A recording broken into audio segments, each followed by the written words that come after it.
Chapter 1209. With this in mind, Qin Guang rolled down the window. Buddy, let me in quietly. Don't tell anyone that I'm back. Qin Guang blinked. Coincidentally, this guy was one of his students in Shun's special training camp. He stood at attention decisively, saluted him and then replied in a low voice, "Okay, Chief Instructor." Qin Guang immediately understood his identity and nodded with satisfaction. "You're great, young man." After that he shrunk his neck and looked inside. Chief Instructor, you probably need me to lead the way." The young man just now greeted his colleague on duty and actually followed him from behind. Qin Guang suddenly put on a straight face. "What are you doing? Aren't you AWOL?" "No, we've arranged 7 people in each class. One of us will lead the way for you when you come back." Qin Guang suddenly understood and only responded with an "oh." He thought that the old men were really kind and thoughtful. He had 2 plans in mind. If his parents were in a bad state of mind and were in a bad mood, then he would obediently go out and get beaten up. He wouldn't die anyway. If his parents were in a bad mood, but they weren't in a bad mood, then he would quietly run away first and come back after the assassin's matter was settled. By then he wouldn't be beaten too badly. Although his father's voice sounded normal on the phone, based on Qin Guang's understanding of his father, he was the kind of ruthless person who would pretend that nothing had happened even if the sky had fallen in front of him. As a result, he would often stomp his feet in anger as soon as he turned his back.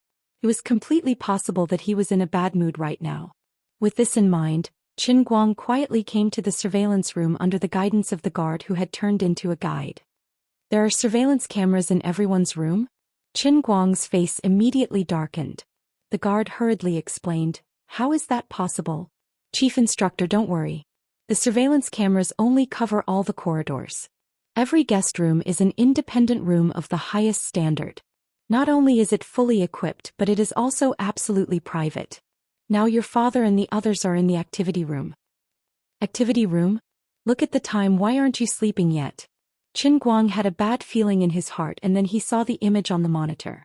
It was bustling with activity. 7. Bang. "I'm sorry, I tried to snatch the bar. I won. This is too much. Despicable. Shameless. Well done. Pointing a fart is better than pointing a bar. Fart beard? Sorry, it's full. Damn." Qin Guang silently looked at his parents, uncles in the surveillance screen. Not only did they not feel any discomfort, but they actually set up 3 tables and were playing mahjong together. He was quite speechless. These people didn't look uncomfortable at all. It was as if they were on vacation. "What about the others?" Qin Guang asked again. The surveillance screen changed again and what appeared in front of him was his little cousin, and his nephew. These little kids were sitting in a guest room with a bitter expression. His second aunt, who taught junior high school, was holding a stick and walking around 5 or 6 little guys from high school to 3 years old with a serious expression on her face. "Do it for another half an hour. I'll let you play a game of King of Glory and then go to sleep," second aunt said after walking around. The little guys immediately cheered. Qin Guang was dumbfounded. In other words, it was equivalent to being under house arrest here. Not only did his family members not feel unhappy, but they were also living a very comfortable life.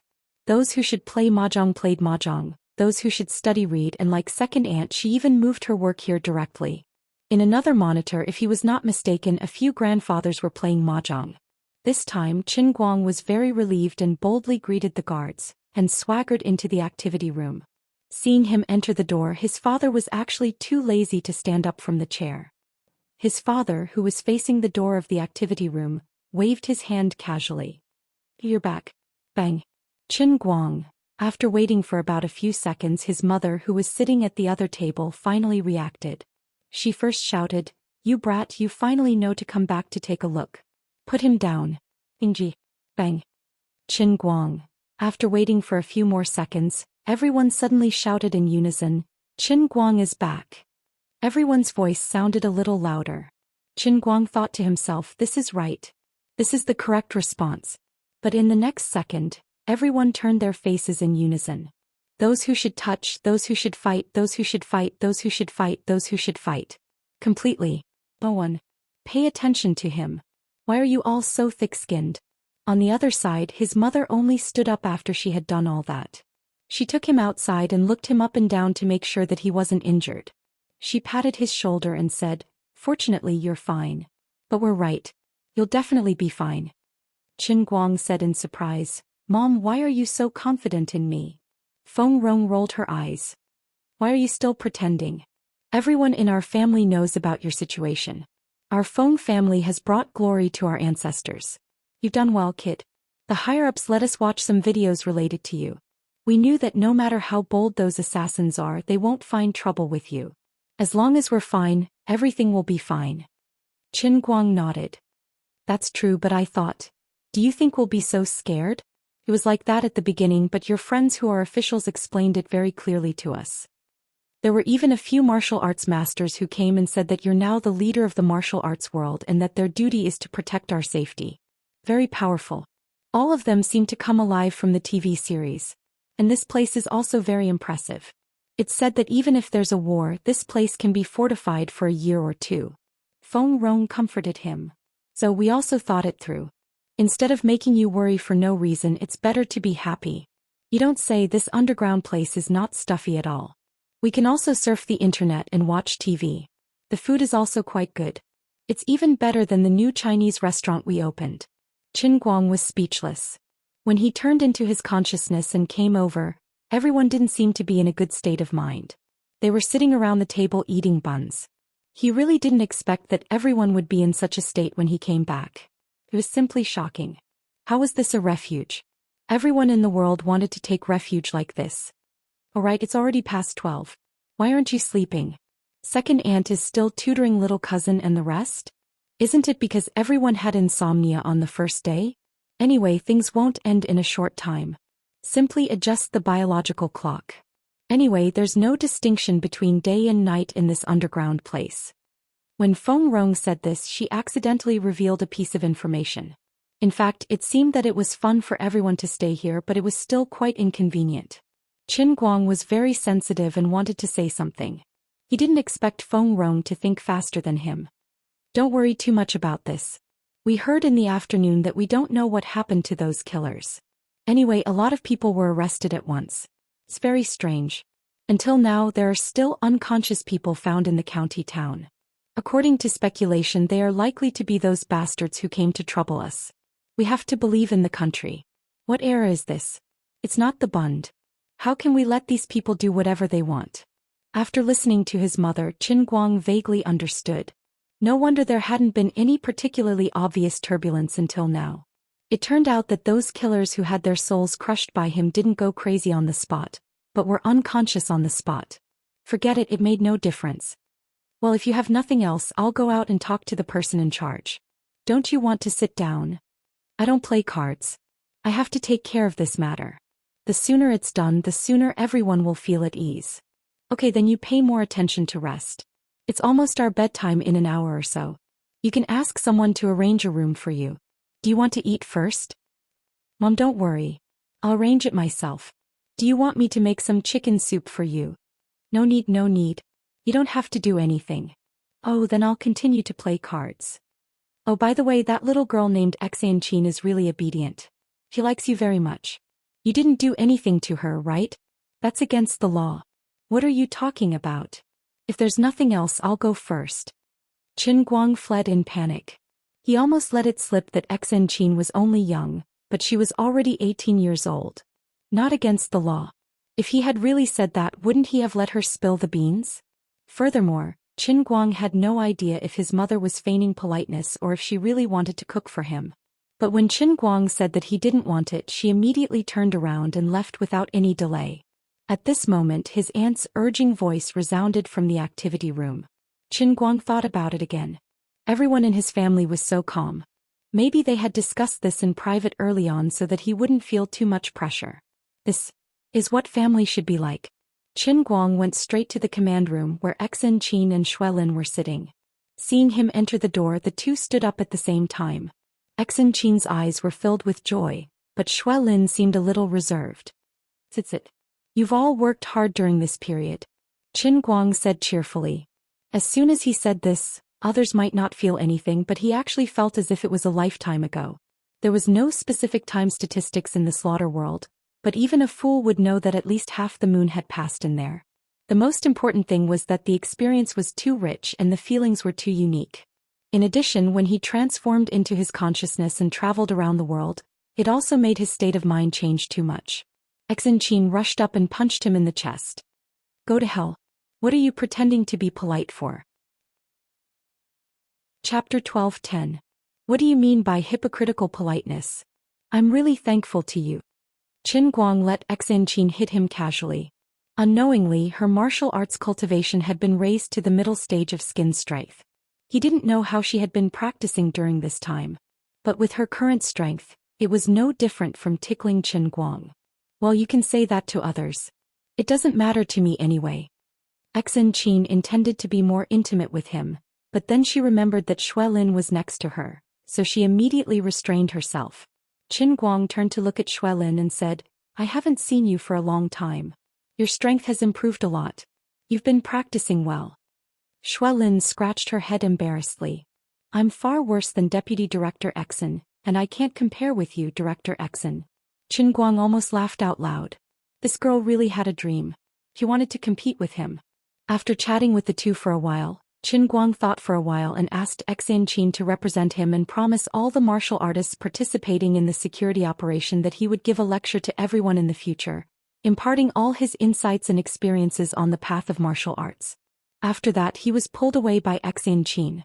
As he was pulled away, when Qin Guang saw how anxious she was, he thought that she had some improper plans in her mind, which made him feel elated. Unexpectedly, when the two of them arrived at her private resting room, her face suddenly became serious. I say, you're the one who killed those assassins, right? Xianxia said as she turned on her computer. A long list appeared on the screen. There were at least 3,000 names on it. While she was talking, the names on the list were still increasing. Qin Guang took a closer look and saw a long list of notes written behind each name, including code names, rankings, organizations, locations when they were found, and other information. Is this the list of unconscious killers? Qin Guang asked. Xianxia nodded and said, that's right. So far, people are still being discovered. The area around Lilai County is almost finished, but it's still not over in all the cities across the country.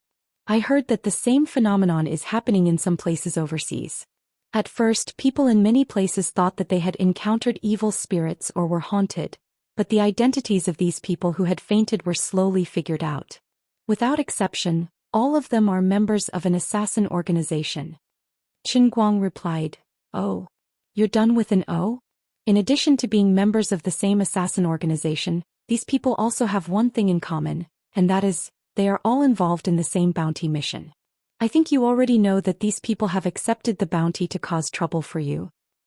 Those who have fainted are either members of the organization that have already entered the country, or members of the headquarters of these people. According to the intelligence provided by some spies, even if they are both assassin organizations, as long as they are not involved in this matter, everything will be fine. In the past, the members of the organization who were targeted hid very well, and Interpol couldn't find any traces of them no matter how hard they tried. Now these people have completely fainted without any warning, and no matter how advanced medical methods are used, they still can't find any reason. Isn't this very strange?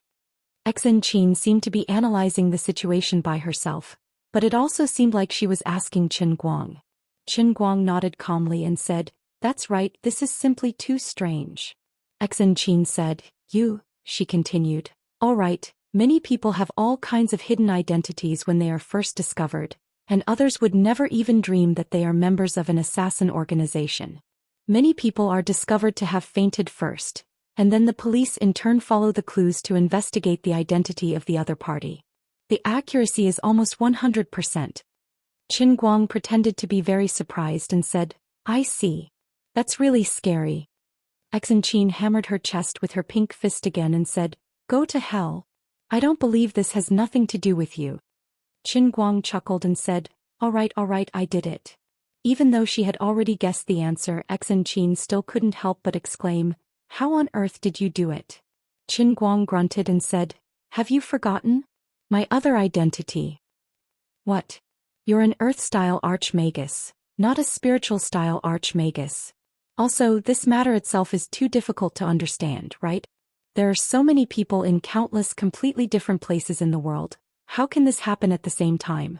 Can you explain it to me? Qin Guang chuckled and said, I can't explain it clearly, it's too profound, I really don't know how to explain it. Qin Guang didn't intend to hide it from Xin Qin. It didn't matter whether she knew or not. If she told others, no one would believe her, and of course she wouldn't say anything. Xin Qin blinked her eyes and looked at him for a long time, not saying a word. After a long time she sighed and said, I thought that after I became a skin-strength martial artist with great difficulty, the gap between us could be narrowed a little. Now it seems that it was completely a dream. Go, how close do you want to be? Aren't I standing right here? Do you want negative distance? Bah. I was thinking maybe one day you will become an immortal. Stop it, there are no immortals in this world. But there are gods. Qin Guang grunted and said, That's right, there are gods. It's said that when a man achieves the Tao, his fowls and dogs will ascend to heaven. If a man becomes a god, how many things will he bring up to heaven? Qin Guang thought for a while. The recent changes in the whole world appeared in his mind again, and he said meaningfully, I'm afraid the whole world will become a god with this man. Is that so? Who wants to discuss life with you? It's better to do something slightly more meaningful. Go away, he is still young, go find someone else. Really? Then It's fake. It really wasn't Qin Guang who tormented young people. Originally there was no need to go to the bedroom, but Xin Qin pulled him in. She was simply exposing herself here. Of course, as he expected, although this little girl was quite reserved at first, when Qin Guang really wanted to back out, she immediately disagreed. In fact, the little girl was also quite puzzled. She shouldn't be interested in this kind of thing, but since she broke her vows with this big chrysanthemum, she couldn't control herself. While Qin Guang was enjoying the rare softness, he received another call in the command room outside. One of the unconscious members of the assassin organization finally woke up, but perhaps it was better not to wake up like this. He had completely gone crazy. After the first person woke up, more members of the assassin organization who were controlled woke up one after another, but without exception all of them became crazy and completely lost their consciousness. Not only that, but there were also more people in a state of madness emerging from all over the world. Without exception, these people were all members of the assassin organization. The names on the list increased rapidly. In just 2 hours, it increased from more than 3,000 people to more than 5,000 people, and the increase did not slow down but continued to accelerate. As time went by, after one night, the number of these poor people who were found from all over the world after going crazy exceeded 15,000 people. Moreover, the names on the list were still increasing. This situation could be said to be shocking to the world. The second-rate assassin organizations who survived were the most panicked, but the agent organizations of various countries around the world were not much better. In particular, the US agents felt the most. The US's intelligence organization was relatively the most complete, and the list they collected was also the most complete. When there were only 15,000 people on the list in China, their list had increased to more than 20,000 people. Crazy, the whole world had gone crazy. When all the ordinary people were still clueless, another level that ordinary people could not reach seemed to have experienced a major earthquake. A huge question mark appeared in the hearts of countless people, and everyone wanted to know what happened. There was no reason for these people to suddenly go crazy. How strong was the mind of every top assassin?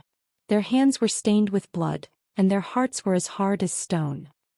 Even in the face of a life-and-death crisis, they could still remain calm, and it was impossible for them to go crazy so easily. But this thing really happened, and it was right in front of everyone. Although this matter was indeed related to Qin Guang's bounty mission, except for a few people, no one would link this infinite, unbelievable coincidence to the possibility that he was the one who did it. Only God could do it. The Schultz family, who took out a huge sum of money to put up the bounty mission, was even more anxious. They thought these people were cursed, and perhaps the curse would befall them in the next second. They even wanted to cancel the bounty, but unfortunately, there was no such thing as canceling a mission posted on the dark web. Once this mission was posted, it would be difficult to take it back. The next morning, when Xin Qin woke up from her sleep, she quietly got up and returned to the command room. When she saw the changes overnight, her mouth was wide open and she could not say a word for a long time. That guy who was still sleeping, how scary of a forbidden spell did he use to cause this situation? Was he still human? Deputy Director Xin, you seem to have something on your mind? Another military personnel who took over Shui Lin's shift asked cautiously. Xin Qin waved her hand. It's nothing, you do your own thing. Qin Guang woke up and without asking he knew that Xianxia had gone to the command room again. He did not go to Xianxia again but went to his parents' place. Never in his wildest dreams would he have imagined that the half-day of leisure he had been dreaming of would actually be in this underground fortification. He didn't have to go to school and he didn't have to worry about the disturbance outside. The recording of God of Joy had been completed, and the rest was left to Zhou Xian. The release of women was still progressing step by step, but this matter had nothing to do with him except money. As for the photocatalyst project, he had already handed over all the procedures to teacher Zhou, and her progress was completely under control. Tangshan Industrial Factory did not need to worry about him. With teacher Zhuo's research and development of photocatalysts, they had already won the Science and Technology Progress Award, and the Chinese Academy of Sciences had already approved a high-tech enterprise license. Tiansong Water couldn't even get a sip of soup. Not only that, in the foreseeable future when teachers will realize the industrial production of all the 5 god-level formulas, companies like Tiansong Water, which relied on traditional craftsmanship, would either come to lick his morning light environmental protection or wait to go bankrupt. Therefore, before coming up with a way to solve the bounty task, he could stay here with peace of mind unless something new happened. Of course, the degree of integration of the real world and the real world was deepening day by day, and the world of slaughter had already appeared. Who knew when the whole world would change drastically? Qin Guang thought about it, and it was best to stay here with his heart at ease. He couldn't tell anyone about this. Others might not believe him if he told them, but he was the only one who knew. Therefore he dragged the elders of his family to the card table. Qin Guang thought about it. Although he could definitely win with his brain, he decided to lose. Anyway, the elders didn't play much and the limit was 10 yuan. Therefore for the whole day he changed 3 tables and lost everything. He scattered a few thousand yuan on each table, trying to make his relatives and friends happy. He didn't expect that his mother's heart would ache when she saw him lose so much, and she refused to let him go to the table the next day. Master Guang, who had lost the right to participate in entertainment activities, could only helplessly roll to the side. He wanted to find some cousins to play games with, but in the end all of them were playing with dogs and none of them were pigs with knives like him. After that, Qin Guang became completely alone. His mother even said, "Go do what you have to do, your things are more important, don't worry about us." Qin Guang returned to his room with a pained expression. There were 3 choices in front of him. He could play Dota, chat with people online, or watch a movie. After thinking about it, he decided to watch a movie to calm himself down. That's right, he wanted to watch a killer movie. It wasn't that he wanted to be a killer, but he wanted to experience the psychology of those people through such movies. He didn't expect that watching this movie would actually give him a way to solve the bounty mission. There wasn't any profound trick, just an idea that allowed the mission to be completed directly. Qin Guang rubbed his chin, feeling a little tired. What kind of sin did he suffer? It wasn't enough to die twice in the massacre world, it seemed like he still had to die in the real world. That's right, he planned to pretend to be dead and cheat the bounty money. Without the bounty, who would come to seek death? Chapter 12:11. With an idea in mind, he went to find Xianxia after some careful planning. The biggest difficulty in doing this was that he had to fake his death so that people wouldn't think it was fake. This would be impossible for ordinary people. If it was a fake video made with computer special effects, it would never be able to pass the dark web's inspection no matter how real it was. But for Qin Guang it was as easy as drinking soup. He wasn't bragging. As a veteran who could come back to life even if he was turned into minced meat, it wouldn't be a problem even if he had to send his head to the dark web for verification. It was so much so that Qin Guang even wished for that to happen. Aren't you afraid of a head-tracking device? Wouldn't I be able to kill them all? If the dark web really dared to jump out and take his head, he would be able to uproot the organization. Of course, this was just his wishful thinking. It was very likely that the dark web didn't have a real organizer or manager at all. At most, there were only some technicians in charge of maintaining the program, commonly known as senior network managers. Even things like video verification, which involved the distribution of rewards, might be done by a very advanced program that had been written in advance. There might be a group of profiteering top computer programmers or hackers working for them, constantly optimizing the algorithms and management system of the entire website, but these people would always hide in the dark unless they jumped out and asked for it. At first there were indeed people on the dark web who tried to use technical means to cheat the bounty, and they even succeeded. But such people also ended up in a miserable state. They became the public enemy of all the assassin organizations, and were targeted by all the other organizations. They were treated even worse than Qin Guang, and not a single piece of them was left. Because of all these reasons, as long as Qin Guang's video verification was authentic, he would be able to fool everyone. Also, he had to get an account that could be verified by the dark web to successfully cheat the bounty. What do you think? What do you think of my idea? Isn't it great? When the time comes, all they have to do is take a photo of my death in a more tragic manner and then upload it. We're not acting. We're really going to die in front of them. We'll just make the bounty disappear and all the problems will be solved. Besides, that wasn't a small number. It was 400 million USD. Although I don't lack money now, the feeling of picking up money for free is great just thinking about it.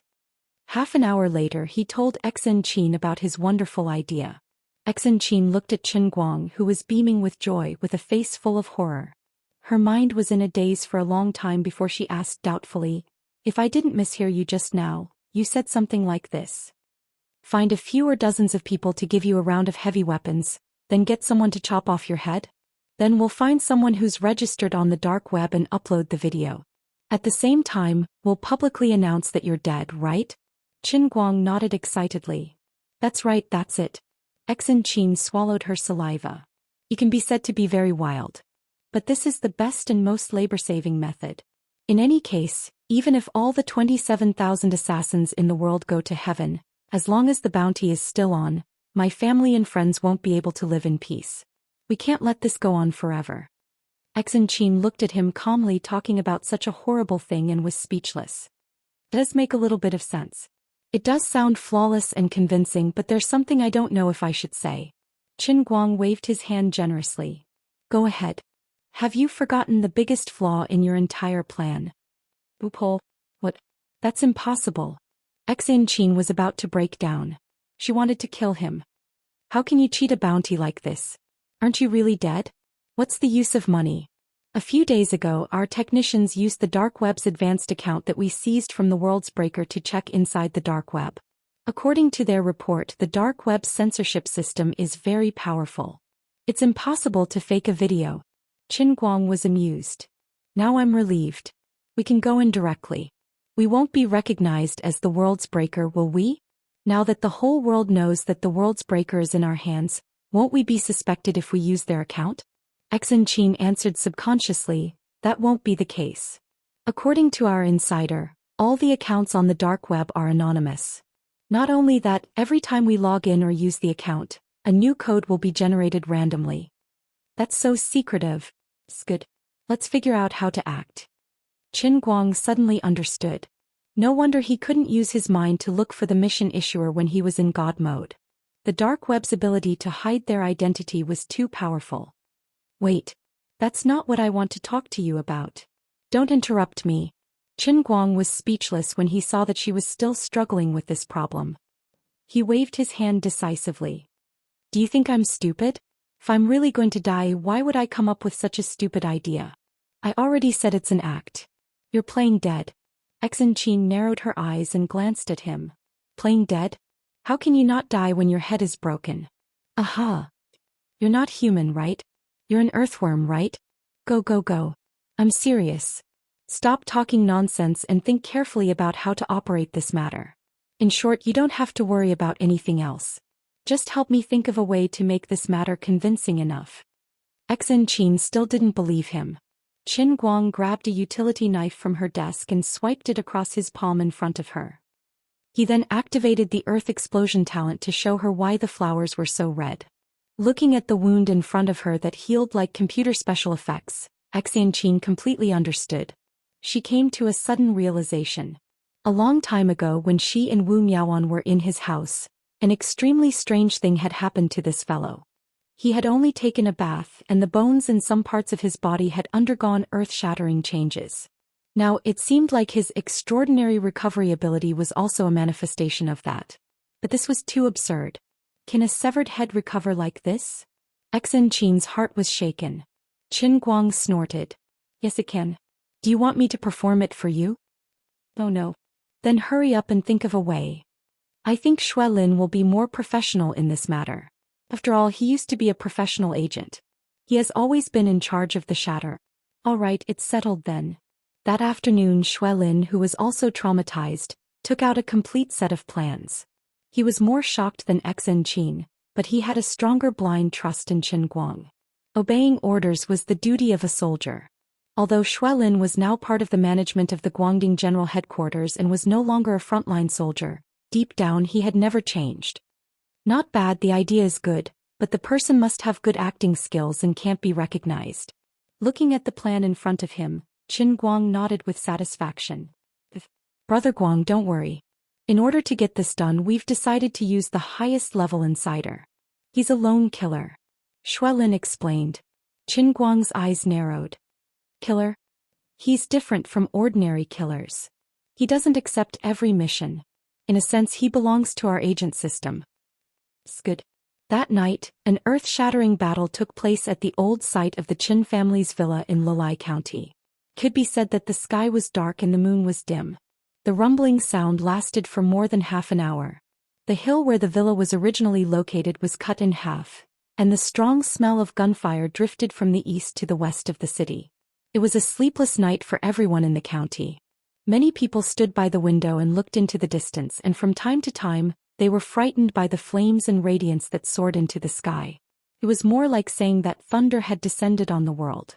After a night, someone finally mustered up the courage to come from afar to investigate the situation, but he was so frightened by the destruction in front of him that he lost consciousness. No one knew what happened, but on another level, a video was suddenly published on the dark web, causing an uproar. The video was intermittent. At the beginning, the camera was very far away. It showed a very fast figure standing on the old site of the Qin family's villa.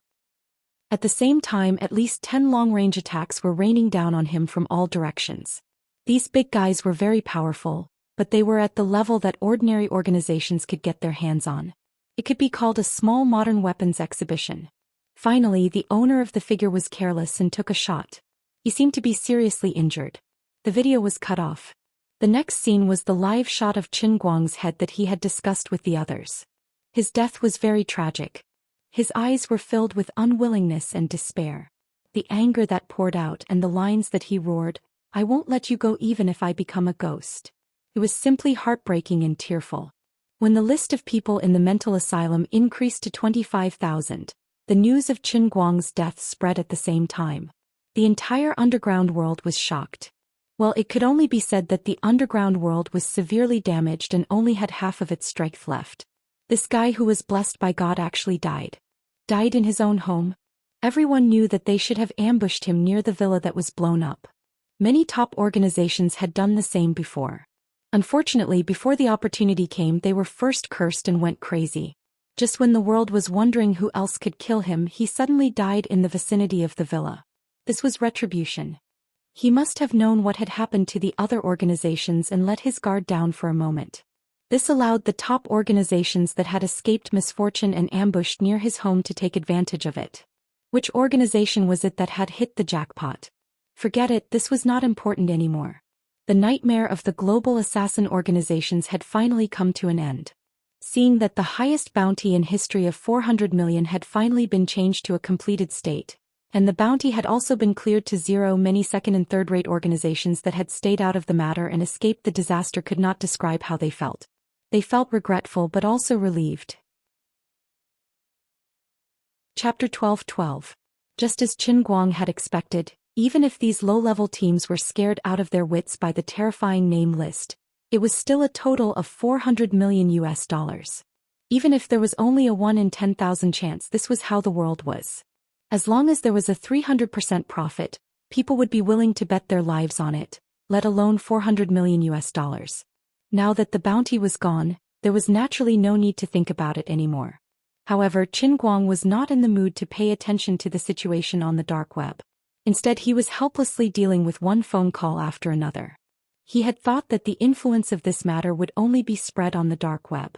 He did not expect that many people he knew would receive the news as well.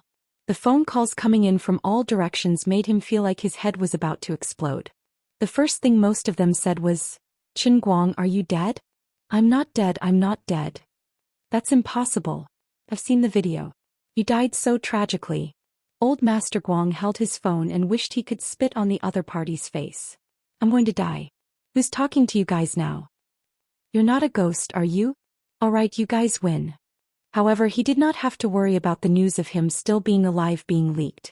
Those who received the news and called him were using the highest level of confidential communication.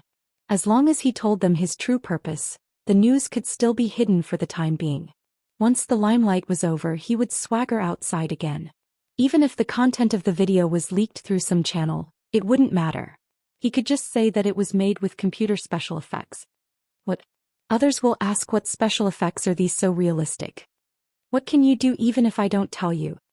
In short, in a certain field, the news of Qin Guang's death was like a muffled thunder that resounded through the entire sky.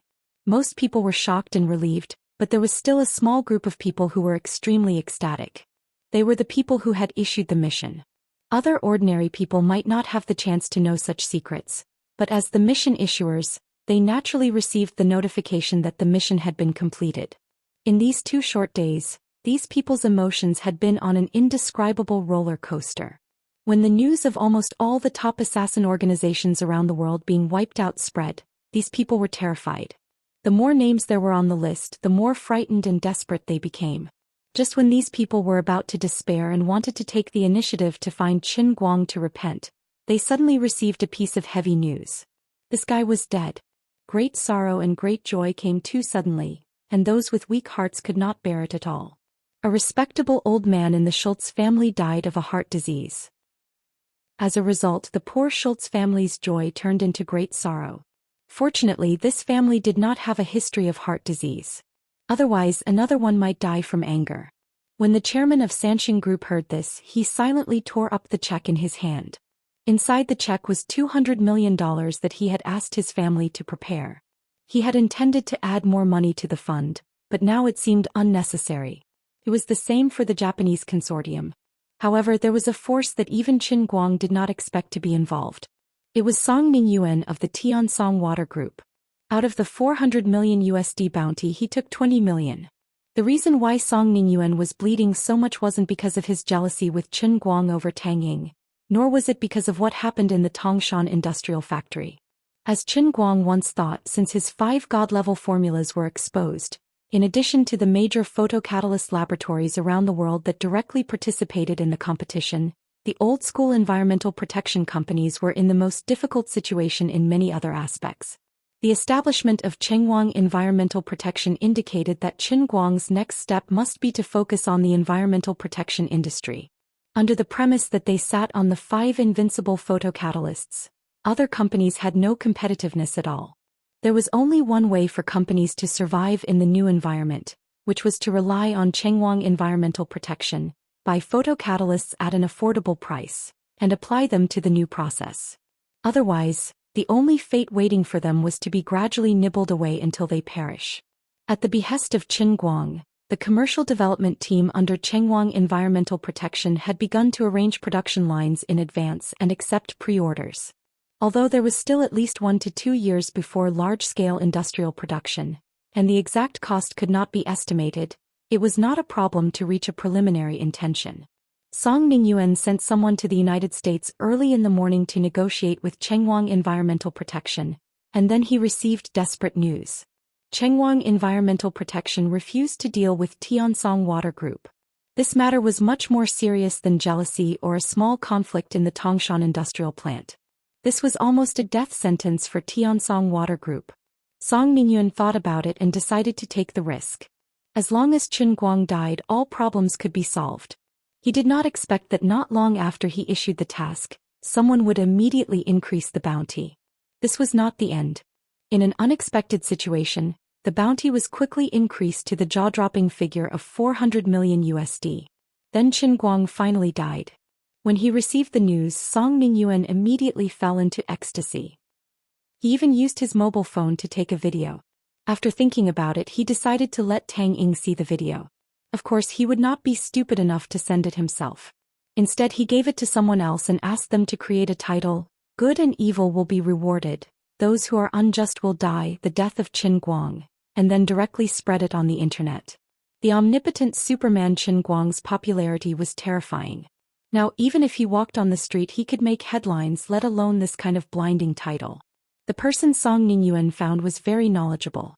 Afraid that others would not recognize it, he simply re-edited the video. The beginning of the video was the scene of the poor Master Guang making steamed fish head with diced hot red peppers. It was quite unsuitable for children. It was extremely violent and bloody, guaranteed to make people dumbfounded at first sight. As a result, the moment the video was uploaded to the internet, it went viral in the blink of an eye. The number of reposts, comments, and whatnot were not a problem at all. In short, this was a video that could instantly promote a big account. If not for fear of revenge from Qin Guang's people, Song Ningyuan's henchmen would even want to keep this temporarily registered account. As a result, Qin Guang's phone, which had just settled down, immediately exploded with calls. He was really troubled. Fortunately, the people who were especially concerned about him were basically protected by experts arranged by the Guangding General Headquarters. They could also act as safe messengers. Qin Guang first decisively turned off his phone, then got Xen Qin to notify them one by one through the internal confidential channel. Half a day had passed. Most of the people who were most concerned about his life and death had calmed down, but still could not figure out what he was up to. However, this was how it was in the country. It was not the first time that news of a celebrity's death was spread while he was still alive.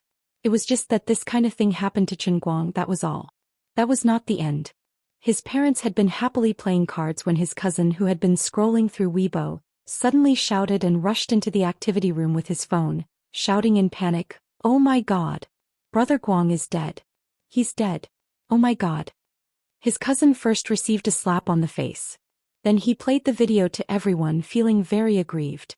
Everyone was almost scared out of their wits. Now the whole family rushed to Qin Guang's room. Qin Guang had just been relieved, but he was shocked by his family again.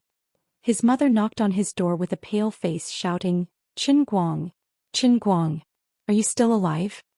Qin Guang opened the door and looked at everyone with a constipated expression. "I say, what are you guys trying to do?" he asked despite knowing the answer. His little cousin rushed up and grabbed his shoulder. "Brother, you're dead. The internet is saying you're dead. There's even a video." Behind the crowd, his niece and little cousin were crying out loud. Qin Guang almost choked on his own saliva. He coughed violently for a while, then pointed to his face. "You're right. I really died a terrible death. I say, are you guys stupid? I don't even know what you're talking about. The internet says I'm dead and you believe it. I'm standing right here. Do I have to explain to you that I'm still alive? I really have to give it to you." Chapter 12-13. Just as he was being cocky, Qin Guoli slapped him on the head. "You're the only one who's cocky. You're the only one who's cocky. Isn't everyone just concerned about you? Tell me what's going on. Since you're fine, why would such a video be circulating on the internet?" Qin Guang decided to lie. "Wasn't I filming a movie a while ago? I was preparing for the second movie. This is just an excerpt from the trailer. Just a trailer." "Slice?" Qin Guoli asked with a blank look on his face. Qin Guang grunted through his nose. "That's right, it's a trailer. Movie promotions often use this method. First, they release a special effect scene to stir up the topic in popularity. When it's released, the box office will be better." Qin Guoli stared at him for a long time before nodding skeptically. "All right, I'll take what you said as the truth. But what kind of lousy movie are you filming? Aren't you the male lead? You'll die the moment you step out?" It's not like that. I can't explain it clearly in a few words. In this trailer it looks like I'm dead, but that's just a fake death. I can revive later on." His little cousin shouted loudly, "That can't be right. You can revive even when your head is cut off. Brother Guang, are you filming a military theme or a fantasy film?" Qin Guang coughed lightly. "This movie is our own creation. It's the world's first full-on special effects military romance fantasy film. It's the kind that's super explosive." His cousin, who was at the side, exclaimed, "Didn't they say that humans aren't allowed to become spirits after the founding of the People's Republic? Can this be filmed? Can it be released?" "Oh, I understand now. This is the handwriting of the gunfight version. I'll spit blood all over your face. Go, go, go." On the other side, when everyone heard that it was actually a movie, The older generation immediately lost interest and went back to the mahjong table while shouting and yelling. On the other hand, the younger cousins who were of the same age or were yelling excitedly. They all wanted to ask for a role in the movie or to be a bystander or something. Qin Guoli waved his hand and said, "Go, go, go. Move aside. Filming a movie isn't about running a house. It's about spending money to do business. If you guys mess up the movie, we'll lose tens of millions or even hundreds of millions every minute. Even if we sell all of you kids, it won't be enough. Get out of my way, get out of my way." Qin Guoli used the tiger's might to scare everyone away before he greeted the family of his friend and told them that he would be coming over immediately. After that, he pulled Qin Guang to the side. Qin Guang saw that he had finally muddled through and felt slightly relieved. "Dad, what's the matter?" Qin Guoli looked nervously at the back of Feng Rong, who was walking away. He then whispered, "Son, look at your dad's age. He's never been on TV before. Why don't you arrange a role for your dad to satisfy his craving? Did you just say it's just a passerby? Can you arrange a scene with Zhao Lingji, the kind where I fall in love at dusk? You don't know how much your dad liked her when he was young." The Zhao Lingji that Qin Guoli was talking about was an old female celebrity who had been popular all over the country since 30 years ago. Now she was approaching 60 years old, but she still looked as young as she was in her 20s. She had taken good care of herself. Qin Guang's mouth formed an O shape. He then turned to look at his mother's back. Qin Guoli understood. "Help me explain to your mom when the time comes. Tell her that it's necessary for the plot. Let me play your dad in the movie. Anyway, the goodies should be kept within the family." "Mom," Dad said. "Goodbye, goodbye, this unlucky silly son." Qin Guoli fled. When he returned to Feng Rong's side, she asked suspiciously, "What did you say to Xiao Guang just now?" Qin Guoli coughed softly. "I said that he should think of a way to control the video. It's not good for children to see it. It's bloody and violent." "That's true. Yes, yes." Qin Guang listened to his dad and mom's nonsense from afar. He was convinced. It seemed that his ability to adapt to changing circumstances was 100% inherited from his dad. This old ginger was quite spicy. When he returned to his room, he was still a little confused. He had already expected the verified video to be leaked on the dark web, but he didn't expect it to be so soon. Those who had the qualifications to log on the dark web were not ordinary people. Even if others cheered for his death, logically speaking, they should not have exposed it to the general public so quickly. They should have kept quiet and made a fortune. Who could have done it? Investigate. Investigate it thoroughly. He had to investigate thoroughly. Drag this bastard out for me. Find out who uploaded the video. Can we use technical means to track it? He ordered Xuelin. Xuelin answered decisively, "Yes, sir." Song Ningyuan would never have thought that his superfluous actions would completely betray him. He felt that he had only asked someone to upload a video that would be exposed on the internet sooner or later. He had also specially instructed his subordinates to be careful. This subordinate had also found an expert and used very advanced hacking methods. It would not be easy to find out who it was. However, under Qin Guang's order, the Guangdong General Administration, which had extremely high confidentiality authority, urgently mobilized, and the Guangdong General Administration came forward to coordinate the operation. In an instant, the technical staff of the major information management centers all over the country worked overtime to trace the source of the video. Song Ningyuan's underlings were cautious enough. They had also found the best of the Internet Water Army, but they were still worlds apart from the dark web. That night, in the early hours of the morning, when Qin Guang was washing up and getting ready to go to bed, Xuelin knocked on the door. "Brother Guang, I found him. We're doing a surprise review. Do you want to attend the online review meeting?" Qin Guang's eyes lit up. So soon. So he followed Xuelin to the command room. What appeared on the screen was a small, dark room. A very haggard and flustered middle-aged man was handcuffed to an interrogation chair. Qin Guang asked, "This is the person who uploaded the video online?" "Oh, it's not him. We first used technical means to track the guy who uploaded the video. He's a very experienced hacker. The IP address has been transferred at least 5 times in the United States. We spent a lot of manpower and resources and even got the help of Interpol to find him in the country.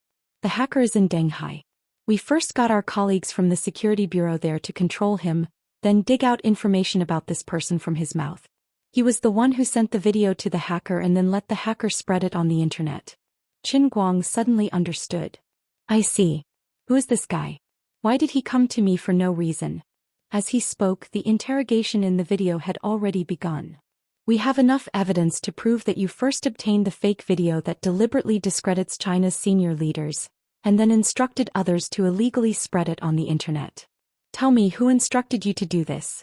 Also, according to what we know, this video first appeared on a terrorist network. We have reason to believe that you're engaged in terrorist activities.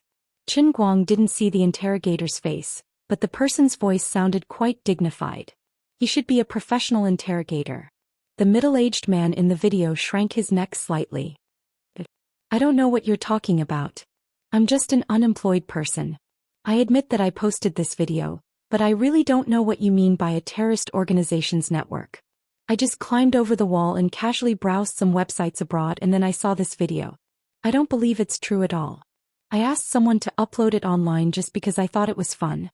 Bang. The sound of someone slamming the table could be heard from the surveillance camera. Do you think we're idiots? You have no idea how serious what you've done is. If you don't make amends, I'm afraid. Afraid of what? The interrogator didn't answer the middle-aged man's question. There was a rare silence in the video. There was only the occasional rustling of documents. Yeah, I admit it. On the surface, I'm indeed unemployed, but I'm actually employed by Mr. Song Ningyuan, the senior director of Tiansong Water Group. This video was also copied for me by him. At that time, Mr. Song didn't say anything. He just asked me to find a safe way to spread the video. The more impact it caused, the better. He even asked someone to send me $1 million in cash and asked me to hire a professional. Very good. It seems that you've realized the seriousness of the matter. In fact, according to the information we have, you've entered the office of Tiansong Water Group more than 10 times this year. Actually, even if you don't say it, we can still find out. The interrogator in the video replied in a calm tone. On this end, Qin Guang already knew that there was no need to listen anymore. This was done by Song Ningyun. He really thought that he was dead. Although he didn't know the purpose of doing this, he was sure that it wasn't for his own good. Song Ningyun must be one of the people who put a bounty on him. He just didn't know how much he paid. Back in his room, Qin Guang received a call from Tang Ying. Qin Guang, I suspect that Song Ningyuan is also involved in the bounty on you. Tang Ying, who was at Morelands Medical College in the United States, said. Qin Guang already had an answer in his heart, but he still played along with her and said, Why do you suddenly have this idea, Sister Tang Ying? He just called me and asked me to have dinner with him when I returned to China. He also asked me if I saw that video of you. Tang Ying explained. Qin Guang laughed. Isn't that normal? No, this isn't normal at all. Although it's spreading like wildfire on the internet, neither your company nor the judicial department has made an official statement so far. Those of us who might know your whereabouts haven't been interviewed by the outside world. But I clearly feel that when he mentioned the video, his tone was clearly 100% sure that you're dead. This clearly doesn't make sense. Tang Ying said, stomping her feet angrily. This guy actually told me to restrain my grief and accept fate. What a joke. Qin Guang comforted her instead. It's okay. I'll look into it. I'm not a child now and I have people under me. It's easy to find out. After hanging up, Qin Guang thought about it and decided to ask Xue Lin to prepare a motorcycle for him. Now that he had found the culprit, Qin Guang had no reason to let him go free, regardless of whether Song Ningyun was the main culprit or just a minor character. Well, Brother Guang, are you going to do it yourself? Why don't you just arrange for some people to arrest him? Xue Lin asked, slightly puzzled. She felt that there was no need for Qin Guang to do so. However, Qin Guang grinned and replied, The Tiansong Water Utility isn't a small company. If someone else gets involved, there might be someone pleading for leniency for him. Otherwise, the Song family might even try to spend money to resolve this disaster. You know that I'm a soft-hearted person and I can't move when I see money. That's not good. So in order to avoid any more trouble, I'd better do it myself and put an end to it. Qin Guang was still pretending to be dead, so it was not convenient for him to be seen by others. A motorcycle that could travel on mountain roads was, of course, the best choice.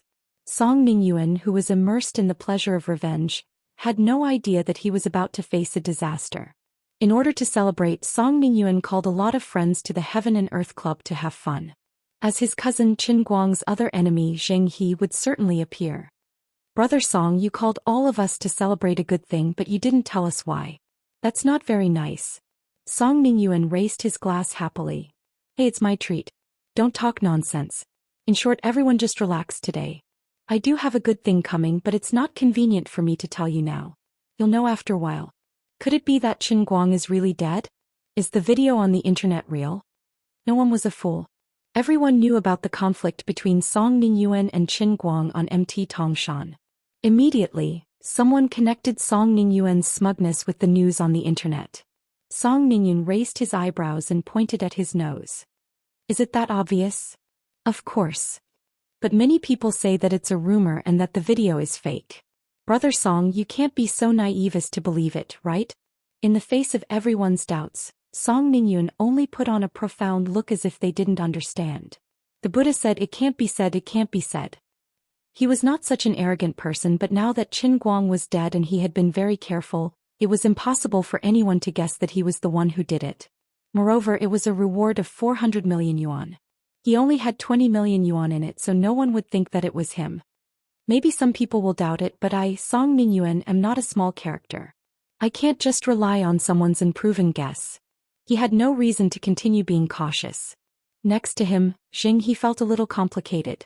He thought worriedly that Qin Guang was dead, but Wenwen, Jiang Yage and Jin Shiriyue, his so-called confidants, would definitely not let it go. Zheng He coughed lightly, indicating for Song Ningyuan to restrain himself a little. Song Ningyuan understood and didn't think much of it. He patted Zheng He's shoulder and whispered in his ear, "Don't be too nervous. You know, as long as Qin Guang is dead, everyone else is just a motley crew. As time goes on, no one will pay attention to him." Zheng He sighed. I don't know why, but I keep feeling that something is wrong. You're thinking too much. I'm afraid you've been unlucky too many times with him in the past, so you're oversensitive. Just as this group of people was enjoying the party, Qin Guang's motorcycle was speeding on the national highway. He was not filled with anger, only an inexplicable indifference. He really didn't want to admit that he had changed after coming out of the killing world. Chapter 12-14. When he was with his family, he didn't feel that there was a problem. However, once he went out alone with murderous intent, Qin Guang realized that something in his heart had loosened. To be precise, it had disappeared. What had disappeared was none other than the innate sympathy humans had for their own kind. In the past, his hands weren't exactly clean. They were stained with blood. However, even though he had killed evil people with his own hands, there was still a faint but lingering compassion in his heart. Even if he had to cut the weeds and eliminate the roots, he still had feelings for the plants in his heart. When some people did wrong, he might have been a good person in the past. It was just that his thoughts had gone astray at the wrong time. Or perhaps there were some reasons that he had no choice but to do so. Just like the assassins of the world of destruction, many of them were adopted when they were still young. They didn't have a correct outlook on life and right from the start. Although they deserved to die, they were pitiful. If God was fair when he created every life, then even those unforgivable killers were, in a sense, innocent. However, Qin Guang didn't truly forgive them. Perhaps each of them could find 10,000 reasons for their actions, 10,000 sudden emotions that caused them to make the wrong choice. Their lives deserved sympathy, but it didn't mean that they deserved forgiveness. This was the position that Song Ningyuan had in Qin Guang's heart. Before this, although he hated Song Ningyuan, his dislike for him was only limited to business and jealousy related to Tang Ying. Moreover, Qin Guang had never suffered a loss. The unlucky one was always Song Ningyuan. Therefore, although he had many conflicts with Song Ningyuan, Qin Guang didn't really care about him. Now that he was getting stronger, whether it was Tianguang Group or Morning Light Environmental Protection, with his influence in the political and military circles, Song Ningyuan would just be a laughable passerby. When Song Ningyuan truly understood his own strength, he knew that continuing to go against him was simply courting death. If he had followed the normal trajectory of his life, Song Ningyuan and his cousin Zheng He would have become two parallel lines. But now that things had come to this, since he had already done it, he had to pay the price. Stepping on the accelerator, Qin Guang sped up a little more. On the other side, Song Ningyuan, Zheng He and the others who were partying all night in the club, unknowingly changed the topic to Qin Guang. Brother Song, don't you think this is strange? The video had been on the internet for a whole day, but why hadn't Qin Guang's people responded? His movie is still playing. I went to watch it. It's really good. He has to refute the rumors, right? Song Mingyuan pursed his lips. Refute rumors? That would have to be a real rumor to be refuted, right? In my opinion, this video is real. Qin Guang is already dead. That's impossible, right? That was Qin Guang. How could he die just like that? Couldn't this video be a special effect created by someone else to deliberately discredit him? Otherwise, it could be the leak of his movies. The people around them said in disbelief. Song Mingyun shrugged. Anyway, I'm just guessing. It's up to you whether you believe it or not. Don't you think that the people from Tianguang group are being too quiet? It's very likely that Qin Guang is really dead, which is why they haven't made any moves yet. Let me give you an example. If I were to die one day before the matter is properly investigated and my funeral arrangements are made, would my family announce my death to the public? They wouldn't. Song Mingyun continued with a beaming expression. Qin Guang is the biggest shareholder of Tianguang Group and Chengguang Environmental Protection, and he's also the chairman.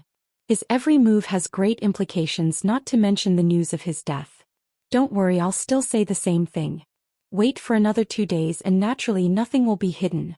Another person next to him took out his phone, pointed at it and teased, "These days the media people are really bored out of their minds. The internet is all over the place writing about Qin Guang. There are actually people here saying that Qin Guang is trying to promote his variety show.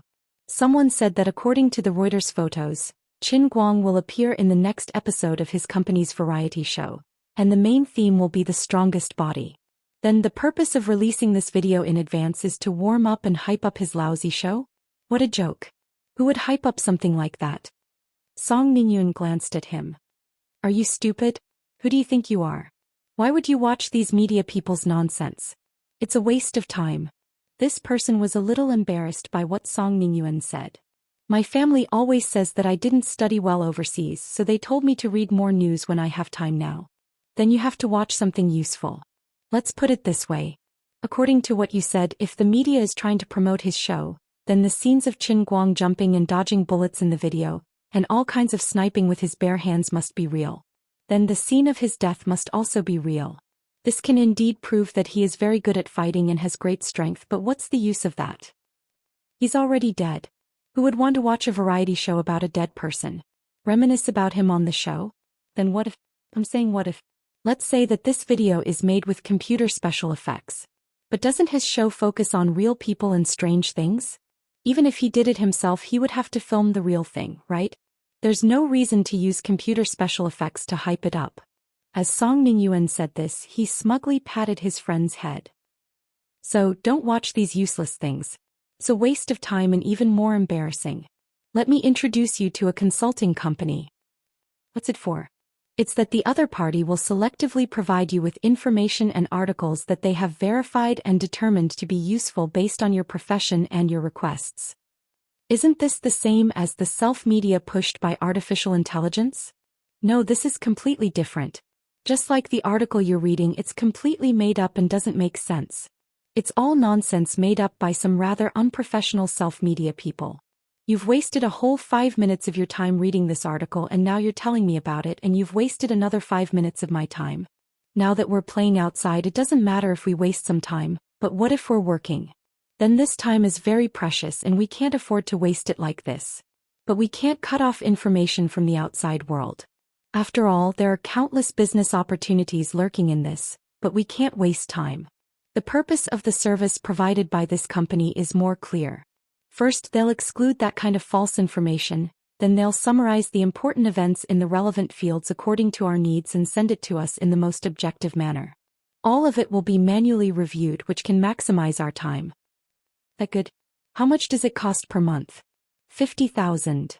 It's not expensive. I'll book it tomorrow. I say, if you two want to play, then play happily. Can you not talk about business at this time? Okay, I won't talk about it anymore." Song Mingyun waved his hand and agreed with a smile. Ever since the news of Qin Guang's death was confirmed, he realized that he had become a different person. He had become more passionate, and he even began to care about time management, which he rarely cared about in the past. "Brother, if there's nothing else, I'll go back first. There's an exam at school tomorrow." Next to him, He came over wanting to say something but hesitating. He knew that Song Ningyuan would not take it seriously even if he said it, but he did not know what was going on tonight. He had been feeling a little uneasy and he kept feeling very uneasy. Don't be funny. Are you kidding me? You still care about the exam? Why? Will the teachers in your school let you fail the exam? Not necessarily. As long as I take the exam I definitely won't fail. But if I miss the exam it'll be difficult. Speaking of which, this matter also has something to do with Chen Guang. Because of this guy, the management of privileged students in the school has become very strict. The more famous a person is, the more they will be watched. Hey, you're so troublesome. Back then I asked you to go abroad to study at a university. You can see the world and have fun. It was you who insisted that it was more comfortable in Wujing. Do you regret it now? Hey, then I'll walk you out. Okay, I happen to have something to talk to you about, brother.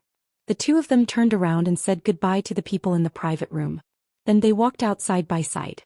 The two of them did not go straight outside. Instead they turned a corner in the corridor and went straight to the fire escape. Zheng He lowered his voice and asked, "Brother, how are you so sure that Chen Guang is dead? There were no outsiders here." Song Ningyun chuckled and said in a low voice, "You should know that Chen Guang's house was blown up some time ago, right?" Zheng He swallowed his saliva. "I know. Did you get someone to do it? I did mention it to you before but I didn't expect you to really do it." Song Ningyun smiled meaningfully. "I did do it but it wasn't me." "What do you mean?" "I did participate in the bounty for Chen Guang's death, but I only paid this much." Song Ningyuan put up 2 fingers. 20 million? USD. Faster see. Where did you get so much cash? Don't worry about where I got it. Anyway, I'll pay this part of the money. Part of the money? That's right. Chen Guang has too many enemies. Apart from me, there are at least a few other forces who participated in the bounty for him. This is the total amount of his bounty. Song Ningyuan put up another 4 fingers. 40 million US dollars? No, it's 400 million. Zheng He sucked in a cold breath. Even as the son of the chairman of New Radiance Corporation, he had never thought that someone would spend so much money to put a bounty on someone else's head. Just how big of a grudge is this? You don't have to worry about that. Anyway, this video was actually sent to me by someone else. The bounty has been completed and Chen Guang is indeed dead. Zheng He was silent for a long time, unable to speak for a long time. A look of ecstasy appeared on his face. "I really admire you. But it's good that he's dead. It's good that he's dead. Of course. Why else do you think I called you guys here today? Isn't it to celebrate this? But brother, don't be too obvious when you're outside. Chen Guang's background is so complicated. I know that, but he's already dead. There's a saying that you have to remember. Tea cools when people leave, is an unchanging truth, no matter how high a person's status is." "That's true." Zheng He nodded. "Then I'll go back first." "All right, now you feel at ease. I heard that you used to chase after a girl in school and that you're related to him?" "Sai, that's all in the past. It's the same with or without Chen Guang. That girl isn't suitable for me. By the way, that girl isn't simple. Her name is Wenwen. I have a photo of her here. You have to be careful of her." "Be careful of her." "That's right. You have to be careful of her. That girl seems to know martial arts. Anyway, she's very powerful. A dozen big men can't even get close to her. She's also very hot-tempered. I'm afraid that if she confirms the news of Chen Guang's death, she'll go crazy and find trouble with every suspicious person." "Then she didn't find you?" "Not really. She hasn't appeared in school for a few days. I don't know where she went." "You're still talking about the past. Aren't you very concerned about others?" As the two of them were whispering to each other, a cold voice suddenly came from behind them. "Are you two done talking?" The two turned at the same time and saw a familiar face in the dim light of the fire escape. Their mouths opened wider and wider. They probably wanted to scream, "Ghost," or something. However, Chen Guang reached out and tapped their necks with lightning speed. The two of them couldn't make a single sound. The two immediately turned around and wanted to push open the sliding door of the fire escape to escape. However, Chen Guang flicked his fingers repeatedly. 2 bolts of qi shot out from behind them and hit them squarely in the middle of their backs. Zheng He and Song Ningyun felt their bodies go limp. They slumped to the ground like dough. Chen Guang looked down at the two of them. After about 5 seconds of silence he said, "I'm really sorry. I'm not dead." Song Ningyuan's eyes widened. He couldn't understand what had happened at all. The dark web couldn't be lying. The video must be real. But why would Qin Guang appear in front of him? What the hell was going on? Something must have gone wrong somewhere. Song Ningyuan opened his mouth slightly. He really wanted to beg for mercy. Unfortunately, he could only make soft sounds in his throat. He couldn't say a word. Jinghe was calmer than him. His sixth sense told him that something was wrong. His right eyelid had been twitching non-stop in the private room. Looking at the expressionless Qin Guang, he suddenly recalled a memory that was about to dissipate. It was in the evening. He had mustered up his courage for a long time and tried to talk to the girl he liked, Wenwen. However, he had been infuriated by Qin Guang, who was standing beside Wenwen. At that time he had only treated Qin Guang as an insignificant toad. Later on he had even thought that he could find a few people to beat him up. That would be enough to make him back off obediently. However, he hadn't expected this kid to be so stubborn and unyielding. He could fight with his life on the line. Later on he had found a martial arts expert in the school to cause trouble for him. However, he hadn't expected this guy to suddenly become an expert after not seeing him for a few days. After that, not only had he failed to woo Wenwen, but he had also annoyed her. She had even given him a verbal warning.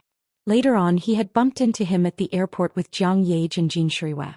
Jiang Yage, who had a powerful background, had stood up for him and he had completely given up on the idea of being enemies with him. He had thought that he would have nothing to do with him from then on. He hadn't expected to run into him again because of his cousin. In fact, he hadn't expected things to turn out like this. Especially when his cousin Song Ningyuan had said that he wanted to find an assassin. He had even thought that he was just saying it out of anger. However, he hadn't expected him to really do it. Just now, when he had learned of Qin Guang's death, he still couldn't get rid of the joy in his heart. Although he might not have a chance to get Wenwen in the future, he had always felt the pleasure of revenge. But why now? Why was he standing here? What would he do to the two of us? He thought silently. He struggled hard, but he couldn't even move his fingers. He even thought to himself, if I hadn't come here today, would I have been able to stay out of this? However, how could there be so many ifs in this world? In the corridor of this club, a cold and gloomy aura emerged out of thin air, completely enveloping the hearts of the two cousins, Zheng He and Song Ningyun. Chapter 12-15. Qin Guang didn't intend to waste any more time on these two. He didn't care if Zheng He was involved or not. In his eyes, these two brothers were one. Even if Zheng He didn't fork out the money, he definitely knew about this. Then he would be considered Song Ningyuan's accomplice. In a sense, Qin Guang's guess was right. A long time ago, when Zheng He first discovered that Song Ningyuan and Qin Guang had met, he had half-jokingly suggested that they should just find a real professional to kill Qin Guang. But Zheng He didn't expect Song Ningyuan to take it seriously and actually do it. Not only that, but Song Ningyuan wasn't the only one who put a bounty on Qin Guang. Including others, the total bounty was as high as 400 million yuan. Moreover, Qin Guang and his family were deeply troubled. If only he hadn't made things difficult for him back then. If only he hadn't meddled in Song Ningyuan's affairs. Before he died, Zheng He still had this thought in his heart. Song Ningyuan didn't think so much. The moment Qin Guang appeared, he had already guessed his ending. He just couldn't understand why Qin Guang didn't die even though the bounty was already gone and the video was 100% real. He even thought that this might be an illusion. Perhaps everything would return to normal after he woke up tomorrow. Looking at Qin Guang's large palm pressing on his forehead, Song Ningyuan gradually felt his breathing getting heavier and his heartbeat slowing down. All kinds of memories from his short life gradually surged into his mind. There were his naughtiness when he was young, his innocent youth, and the debauchery he enjoyed when he was studying abroad. Even more so, he returned to his family and participated in the management of the family business. All of these things flashed past his mind like a white steed passing through a crack. In the end, all his thoughts turned to his current state of extreme distress and exhaustion. How did he kill me? He had only pressed his hand on my body, but why did I feel as though all of my internal organs were being squeezed? Could it be that Qin Guang was the same as the rumors I'd heard before, that he had a legendary inner force that surpassed human understanding? But I've never heard of this kind of internal energy. This was even more powerful and terrifying than the kind of people my father had told me about. Those people could only use the so-called inner force to move faster, jump higher than ordinary people, run faster than ordinary people, and even use their palms to break bricks. However, I had never heard of anyone who could make someone's internal organs fail just by touching their palms. Expressionlessly, Qin Guang looked at Zheng He and Song Ningyun, whose faces were getting paler and paler, and whose eyes were getting more and more terrified. There was no ripple in his heart. Finally, the two of them slowly closed their eyes, and their heartbeats completely stopped. Without any pause, Qin Guang turned around and left, his figure disappearing into the fire escape. 10 minutes later, he returned to an alley about 2 kilometers away from the clubhouse. He found the motorcycle from a pile of garbage and rode it away. With the help of an insider, Qin Guang had completely avoided all the surveillance of Skynet. Of course, it didn't matter even if he had been seen. With modern medical methods, it was impossible to find out how Song Ningyuan and Zheng He died. No matter how good a forensic doctor was, it would be the same. In the end, they could only conclude that the two brothers had done something crazy before, which eventually led to their sudden deaths. 3 hours later, he rode the motorcycle back to Lulai quietly. Xuelin hadn't slept all night. She waited for him to come back before reporting, "Brother Guang, there's news from Wujing." Song Ningyuan, the vice president of Tiansong Water Group, and Zheng He, the senior director of New Ray Group, both died suddenly. When did the report come in? 10 minutes ago. Qin Guang shrugged. There's something wrong with the public security management in Wujing City. They died more than 2 hours ago before it was reported. Well, it should be rectified. Well, Brother Guang, it's said that the clubhouse temporarily suppressed the news for a while after they found out that the two were dead. Later, other people who were with them saw that the situation was not good and quietly released the news. The Song family and the Zheng family came to the clubhouse together. In addition, the clubhouse is under the jurisdiction of Director Wu Tong. Qin Guang said, "Ahem, then it's not the police's problem. It's the clubhouse's operator's fault. Let's not get involved in this mess." Qin Guang decisively restrained himself. He had almost rushed to the Temple of the Dragon King by acting tough. After waiting for a while, Qin Guang fell into a deep sleep. The mess in Wujing had nothing to do with him. Except for himself, Xuelin, and Xin Qin, no one knew how Zheng He and Song Ningyun died. It didn't matter even if they were suspected. No one could ever find any evidence. The next day, after Qin Guang gave the order, many relatives and friends who had temporarily lost their freedom because of the reward incident gradually relaxed their vigilance. Perhaps the hidden sentries still couldn't leave in a short time, but everyone could regain their freedom of movement. By right, Qin Guang should be rushing back to school to take the final exam at this time. But after thinking about it, he decided to cancel the exam first. He had a very good reason in his heart. Maybe one day the integration of the real world and the real world would be completely completed. He felt uneasy and couldn't leave. Unfortunately, Qin Guoli didn't buy it. Seeing that he refused to leave at home, he thought that he wanted to help rebuild the villa, so he chased after him and taught him a lesson. "You only know how to be sneaky all day long. How long have you not been to school? Do you think I don't know that there will be a final exam soon? You even want to avoid this. Why don't you find some connections to help you pass the exam? What if someone leaks it out? People will point at the backbone of the Qin family and say that I'm dishonest and that my family is sneaky." Qin Guang looked at his father helplessly. "Dad, aren't you putting the cart before the horse? Although it's said that the sky is clear after the rain, I still feel uneasy. There will be a final exam soon, but I have already applied for a makeup exam. It's the same if I take the makeup exam next semester. Don't you see that I'm reading now?" Saying that, Qin Guang also shook the textbook in his hand. It was an introduction to industrial water pollution control. "Really? Of course. That's fine. Building a house now costs about 300,000 yuan in advance. Give it to me." "We didn't buy insurance? Are you kidding me? Who do you think we are? Why would we buy insurance with such little money? Isn't it embarrassing?"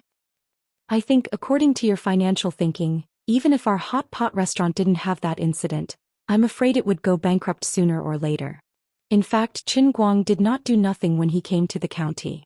He had already asked people to start investigating the Schultz family, Sansheng Group, and related personnel of Japan's financial groups. Although he could directly kill them and use mental cultivation to catch them and put them on trial with his previous experience, he was not willing to take this risk easily.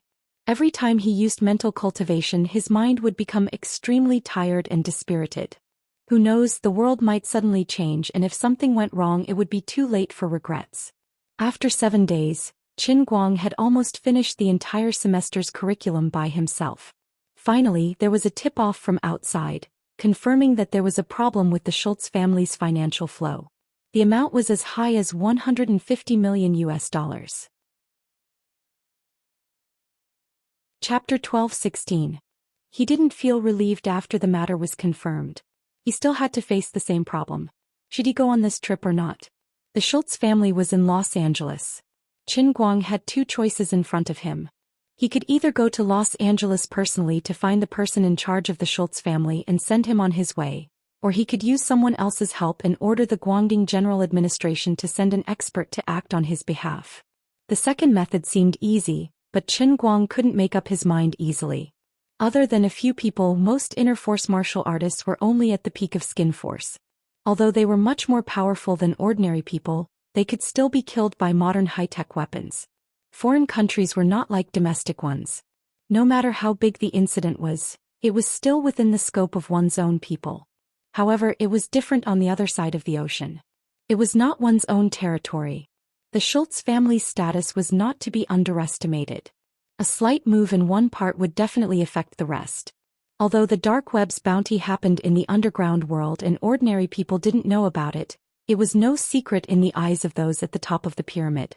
Therefore, everyone in the world could guess that he had a grudge against the Schultz family. Now, in the eyes of others, he was already dead. Something happened to the Schultz family. Others would think that it was most likely his subordinates who took revenge. Since Wuxia could develop special equipment that could deal with inner force martial artists, it was impossible that America, which was more technologically advanced, didn't have it. He had nothing to fear, but if other martial artists died because of him, Qin Guang wouldn't feel at ease. He was in a difficult position. He hated that he couldn't use God mode like before, and he didn't have the ability to split himself into 2. In the past few days, Tianguang Group, which had not responded for a long time, finally became the target of public criticism. Women was still on the air. Hi. My God. They were also in the midst of production and would resume broadcasting next week. The huge Tianguang Group acted as if nothing had happened. They didn't comment on the rumors that Qin Guang was dead. The result was that the calmer they appeared to be, the more they revealed themselves. In the first few days, there were self-media people who clarified on the internet, saying that it was impossible for Qin Guang to die so easily. But as time passed, these voices gradually disappeared, and more people felt that Qin Guang might really be dead. More people went to Gokyo University to look for Qin Guang's classmates, just to ask about him, but no one knew anything. They all said that they hadn't heard from him for a long time. Sun Xiaoxuan, Lin Jingwei, and the others who knew the inside story would never reveal it. There were even bold reporters who directly rushed to the Tianguang Group's headquarters in Wujing and blocked the door to ask about Qin Guang's whereabouts. The employees also knew nothing about it. As for the company's senior management, they all said that they had no comment. They didn't know either. Not only that, but there were even hardcore fans of Almighty Superman who simply called the police. Even Wu Tong received quite a number of police notifications. Qin Guoli, who originally planned to renovate his house, couldn't stand the disturbance, so he simply went into hiding again. Out of sight, out of mind. In the end, Qin Guang still went out. There was no other reason. After another day passed, the Xianxia Group's capital flow was also found out. Not only that, the person in charge of the Xianxia Group was also not in the country at this time, but in Luoyang City. Qin Guang didn't need to think to know that it was very likely that after the Xianxia Group participated, they guessed that the Schultz family was most likely an accomplice. For the purpose of benefits, the Xianxia Group decided to take the initiative to rope in the Schultz family. Then, the Xianxia Group and the Japanese consortium should be preparing to completely encroach on the resources in the photocatalyst field that he had painstakingly managed to operate.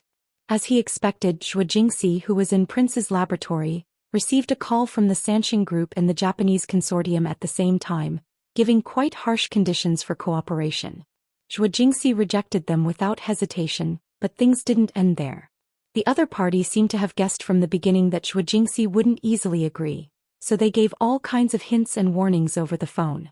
Since the other party had already done this, Qin Guang felt that he couldn't wait any longer. It seemed that the fusion of the two worlds wouldn't be that fast for a while. Maybe if he moved fast he could make it back in time after a long trip. After making up his mind, he immediately went out. This time he found an expert in disguise from the headquarters to follow him.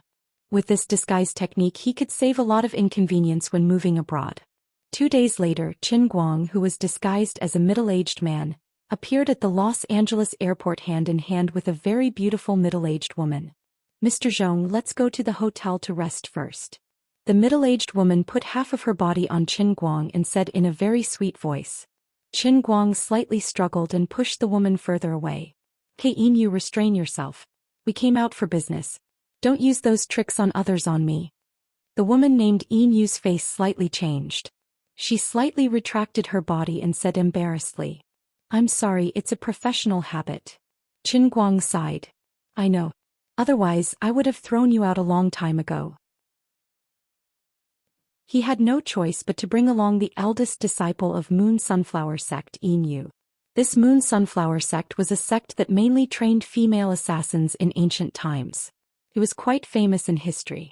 Although it was now in decline, it was still one of the 27 sections. It was especially skilled in disguise, concealment, and assassination. At that time Qin Guang had mentioned it casually. It just so happened that the eldest disciple of Moon Sunflower sect, Yu, was also happy to come, so he brought her out. He didn't think that this girl, who was in her late 20s, would be so open-minded. First she disguised Qin Guang as a middle-aged man. Qin Guang had originally asked her to disguise herself as a young woman and pretend to be his daughter, but she insisted on disguising herself as a middle-aged beauty. She even said that disguising themselves as husband and wife would make it easier for them to move around. It would also be convenient for them to stay in the same room when they were outside, and it would be convenient for them to touch up their makeup. Qin Guang felt that what she said made sense, so he agreed casually. But now when they were in China she was quite restrained, perhaps because she was afraid of being returned. But ever since she got on the plane she began to be quite restless. She had all kinds of fun in front of Qin Guang, the well-deserved master of Wulin. If Qin Guang was still the virgin he used to be, he might have fallen into her trap without being able to resist. But now he was no longer the ignorant man he used to be. He didn't lack girls by his side and he had things on his mind. Besides, Yu looked quite impure, so she was really not his type. The two of them went straight to the hotel they had booked in advance. Qin Guang boarded the plane under the pseudonym Zhong Jun. He planned to sneak out later. "Mr. Zhong is here to touch up your makeup." After being threatened by him once, Yu obediently restrained herself. She no longer used the methods she used on other men on Qin Guang, but there was still a hint of seduction in her eyes. Qin Guang was distraught. He said, "If you want to touch up your makeup, then touch up your makeup. Just control your eyes a little. Zai, why do you have to do this? I promise to give everyone in the headquarters a lesson. Whether you do it or not, I treat everyone equally. You really don't have to do this." Yu stuck out her tongue again when her thoughts were exposed. This time she had completely returned to normal. "Oh, I got it." No matter what, the Moon Sunflower sect's disguise technique was no small matter. It was fine even if it was washed off with water. After touching up his makeup, Qin Guang went out to scout out the situation. Being abroad was different from being in China. He tried his best not to use any communication devices. He had to rely on himself for everything. The hotel they were staying at was about 5 kilometers away from the Schultz family's manor. Qin Guang didn't find it tiring. He put his hands in his trouser pockets and strolled in that direction. Chapter 12:17. It hadn't been a long time since he last came to Luoyang City. This bustling city hadn't changed at all because of his visit. The only difference was that there were no longer posters with his handsome face hanging on the streets and alleys. Instead, there were posters of other people such as Gillette's razor, or someone's new movie or play. What Qin Guang had done in the past had indeed turned the bustling Luoyang city upside down for a period of time, but time and the city had worked together to erase the deepest traces. The only thing that reminded Qin Guang of the time when he came to Luoyang City with women was probably the poster of Elma Watson. After acting in Romeo and Juliet with Chen Guang, little Watson's acting skills seemed to have improved out of thin air. She was now more and more famous in the European and American drama industry. From a rising star in a small circle, she had now become the face of a drama. She deserved it.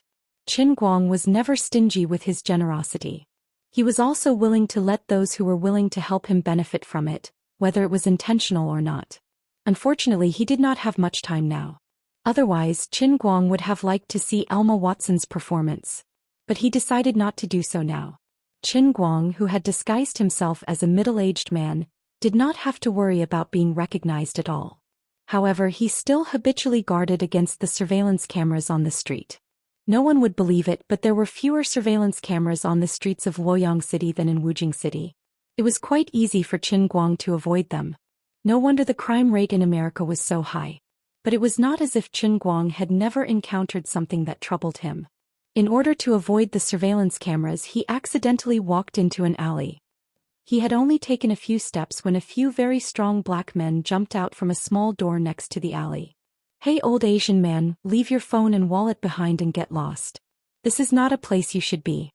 The black man standing at the front was shaking a long dagger in his hand. His waist was bulging and he was probably carrying other things with him. Bang. Clang. Dong. Dong. 10 seconds later, Chen Guang clapped his hands and left, leaving a few of his buddies moaning on the ground. The dagger was broken into 3 pieces, and the guns they had hidden at their waists were scattered everywhere. Chen Guang whistled and cursed in his heart. Was it because his disguise was too simple and honest? What era was it? How could he still be robbed? Someone actually dares to rob me? Do you really know how to write the word death? Well, they can't write Chinese. Originally, he thought that the Schultz family would be heavily guarded at this time, but after arriving here he found that was not the case. The huge gate of the manor was filled with cars and people, and the atmosphere was even a little festive. Chen Guang didn't approach him rashly. Instead, he found a cafe nearby, ordered a latte and sat down. He then asked the waiter to bring him a copy of Hitchcock's suspense stories and pretended to read it. No one noticed that most of Chen Guang's attention was on the people going in and out of the Schultz family's manor. He saw several Asian faces. These people looked quite wretched. They bowed their heads when they walked as if everyone was their boss. Needless to say, they were people from the Xianxia group. In addition, some people who looked like doctors came out from time to time. They should be the psychiatrists hired by the Schultz family to treat the young Schultz. Chen Guang couldn't help but snicker. "Are you kidding me? You're going to cure the guy that I made crazy? Then I, Chen Guang, should go home and plant sweet potatoes." After sitting for an hour or so, he got up and left. This was the last time he confirmed his guess. There was no need to hesitate anymore. The Schultz family was indeed involved in this matter. Old Schultz had come out for a short time to see off a well-known brain doctor in the United States. When the doctor left, he was frowning. Obviously, he couldn't do anything about Schultz's condition. Old Schultz didn't get the result he wanted and he looked gloomy. However, after his secretary came over and said something, Old Schultz smiled as he walked back as if he had heard something good. 5 minutes later, Chen Guang received an internal notification from Lu Xiaoyang. Lu Xiaoyang had just called to report that America's cinemas had gone crazy and requested for Woman to be removed.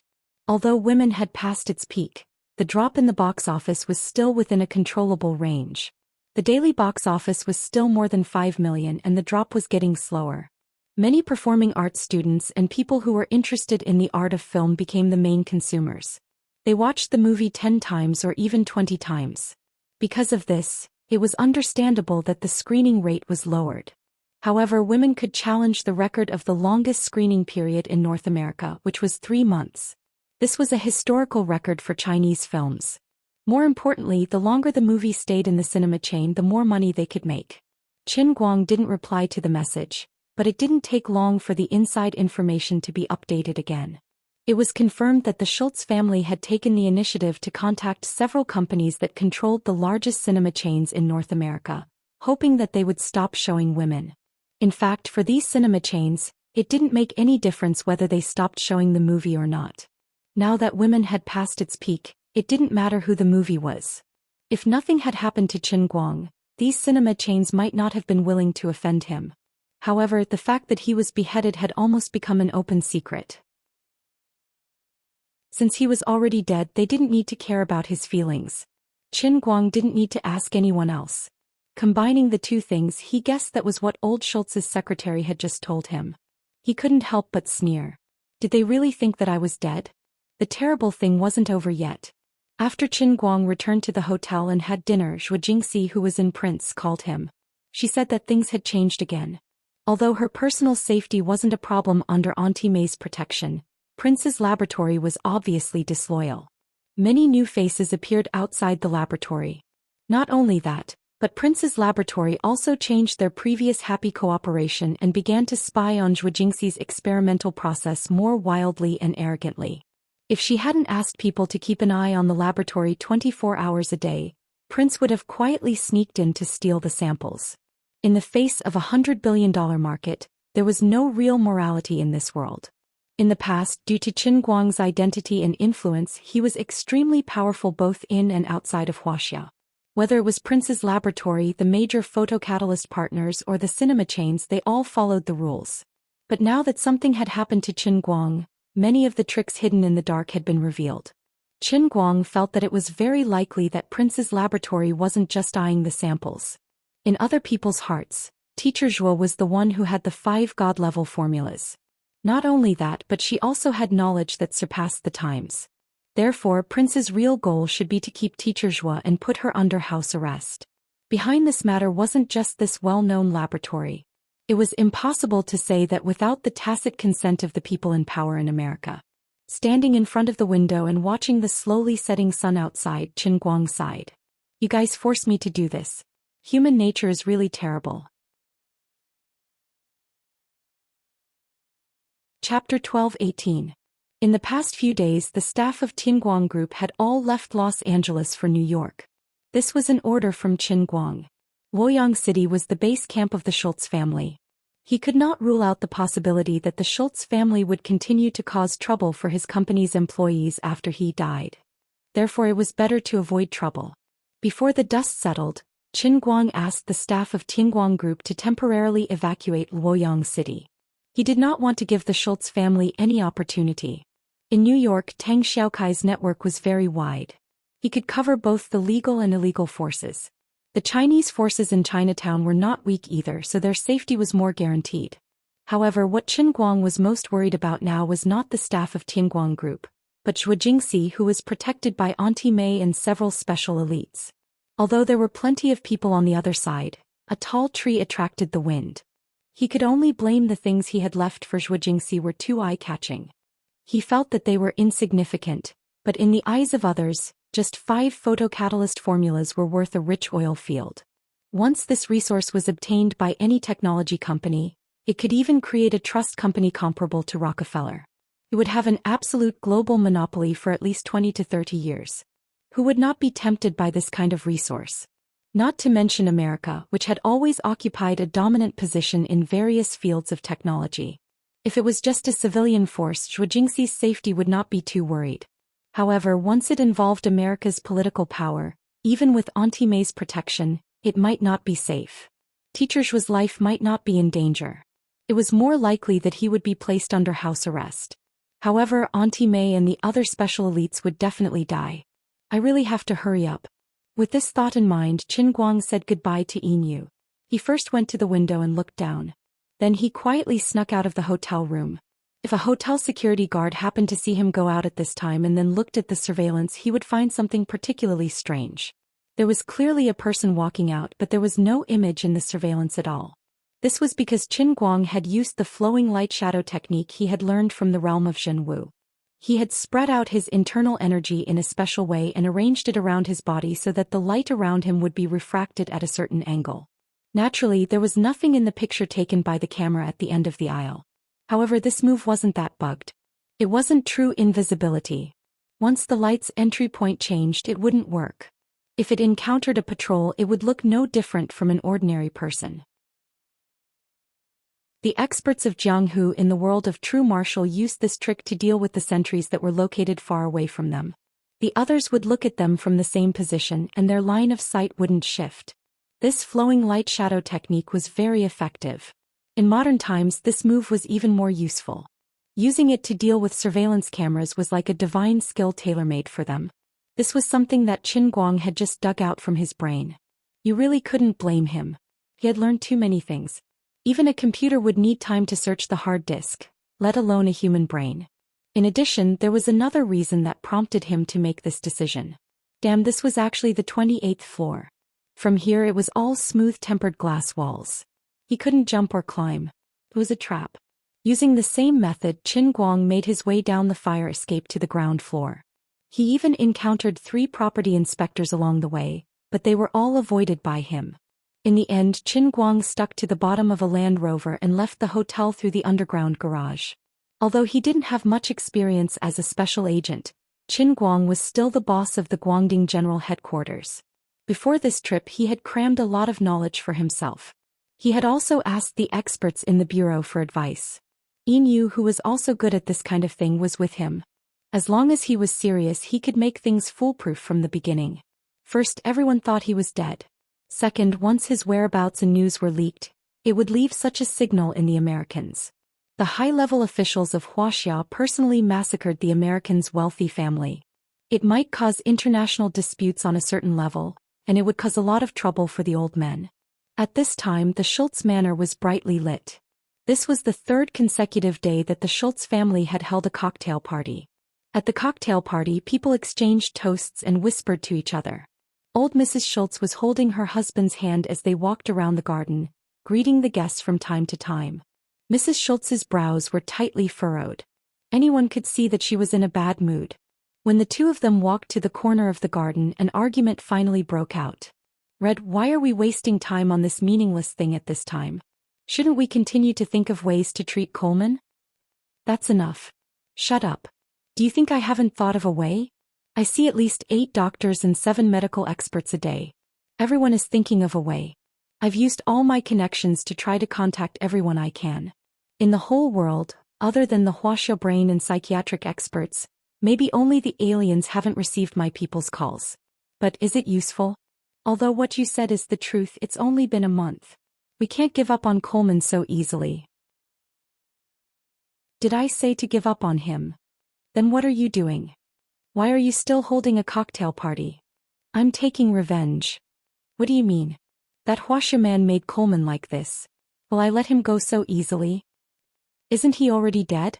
But his family is still alive and his company is still earning dollars in the United States. If we do nothing, sooner or later the forces he left behind will become stronger and stronger. The Wuxia people won't let it go. So, I have to destroy them completely and not give them any chance. But what does this have to do with the cocktail party? The Wuxia people have a very complicated background. His death hasn't been completely announced yet, but this is like a buried bomb that can explode at any time. When that happens, what awaits us will be crazy revenge. Crazy revenge? The Wuxia military will send agents to Los Angeles to cause trouble for us? That won't happen. This is the United States. The Wuxia people can't do whatever they want. They have to care about the international impact. Then we don't have to care. But once our people or our family's business leave American soil, we will have to face a terrible threat. So now I have to bring more people on board. This way we can confuse others and let the Schultz family form a community of interests with more people. Our real goal isn't to make profits, but to expand our network and turn our former friends into allies. Do you understand? After receiving the video from the dark web, old Schultz started his counterattack. So far it seemed to be working well. First, he had to drive Qin Guang's forces out of American soil. To make a force no longer a threat, the easiest way was to make them poor. In Schultz's opinion, money was equal to power. There was no such thing as absolute friendship in this world, only absolute interests. As long as Qin Guang's family ran out of money, at least they wouldn't be able to spend hundreds of millions of dollars on a bounty like he did. Of course, even if that really happened, Schultz wasn't too afraid. Most of the world's top killers had gone crazy, and the rest of the small fry might not be a threat to the Schultz family. In addition, one of the guests at the banquet was the deputy director of the FBI. Next, the FBI would strengthen their investigation and control of the dark web. They might not be able to catch the hidden website operators, but it would be good to make them more restrained. Old Schultz's counterattack was comprehensive, but he missed one point. He didn't expect that Qin Guang wasn't dead and had come to Los Angeles to take his head. When Qin Guang arrived at the Schultz Manor, it was already past 9 at night. The place was still noisy. The older generation was discussing in the conference room, and the younger generation was having a party in the banquet hall of another building. Coleman Schultz's younger brother, Randolph Schultz, was in charge of greeting the guests. He didn't seem to be in a good mood. Many people guessed that he might be secretly happy about his brother's misfortune. After all, it meant that the entire Schultz family's wealth belonged to him. But that wasn't the case. The two brothers were very close, and 30 of the $150 million on the bounty had been contributed by him. Randolph, don't be sad. Your brother will get better. A beautiful supermodel came up and comforted him. Randolph smiled. I hope so. Okay, you guys have fun.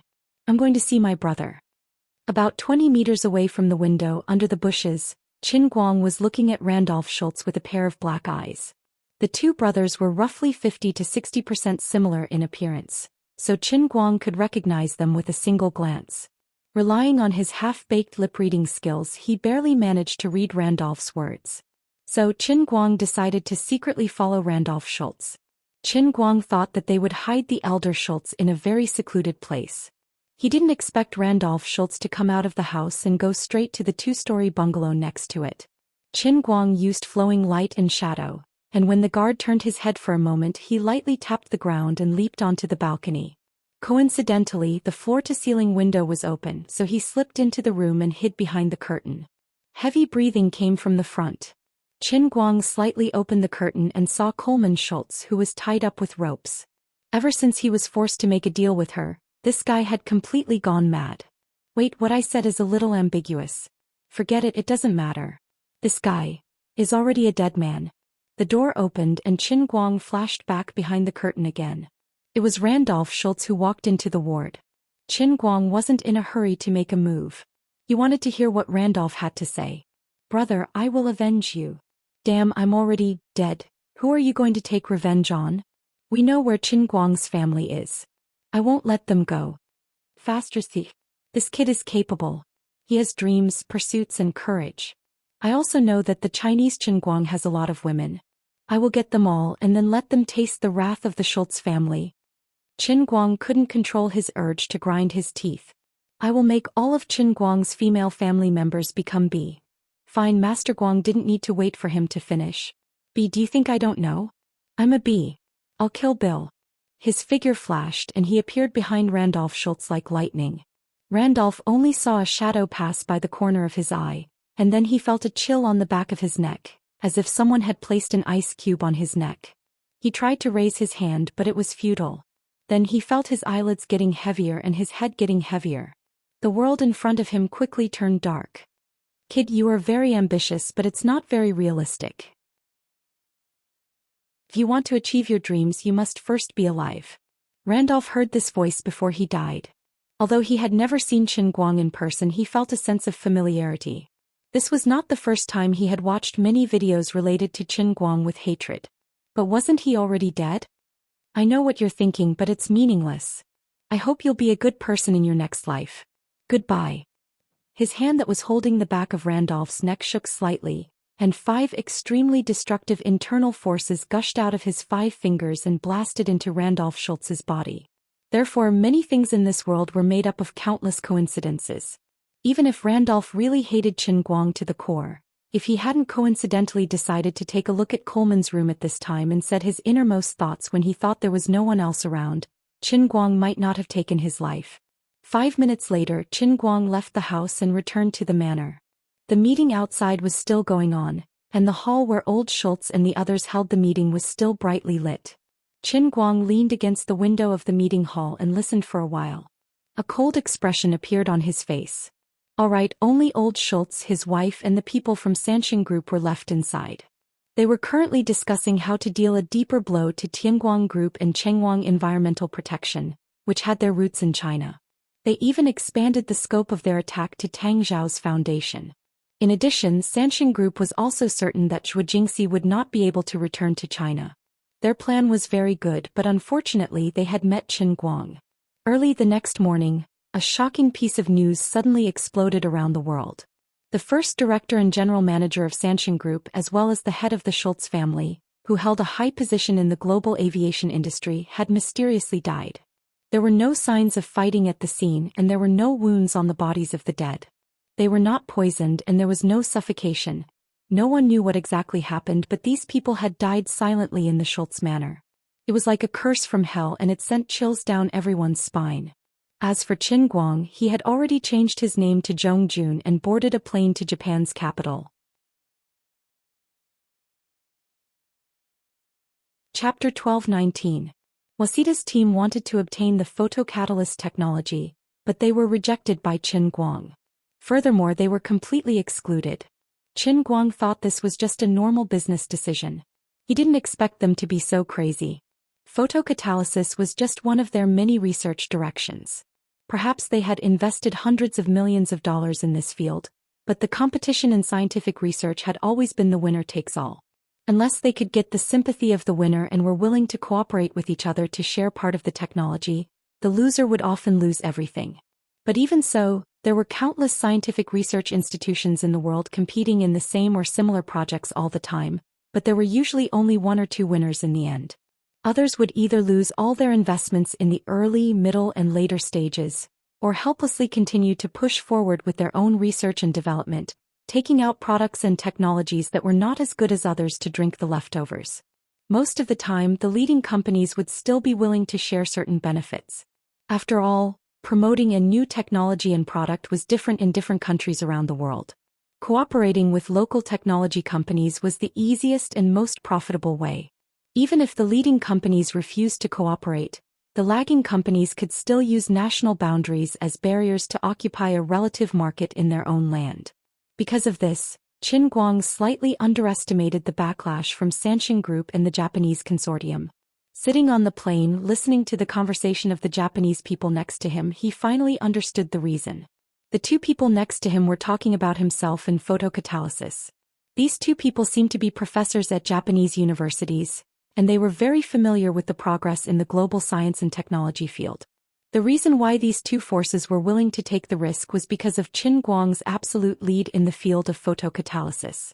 Unlike other scientific research competitions, the 5 God-level formulas he took out were too far ahead of others. No one could see any hope of turning the tables. Even the tried and tested barriers in other fields were meaningless. No company that produced water pollution could resist the temptation of these 5 photocatalysts.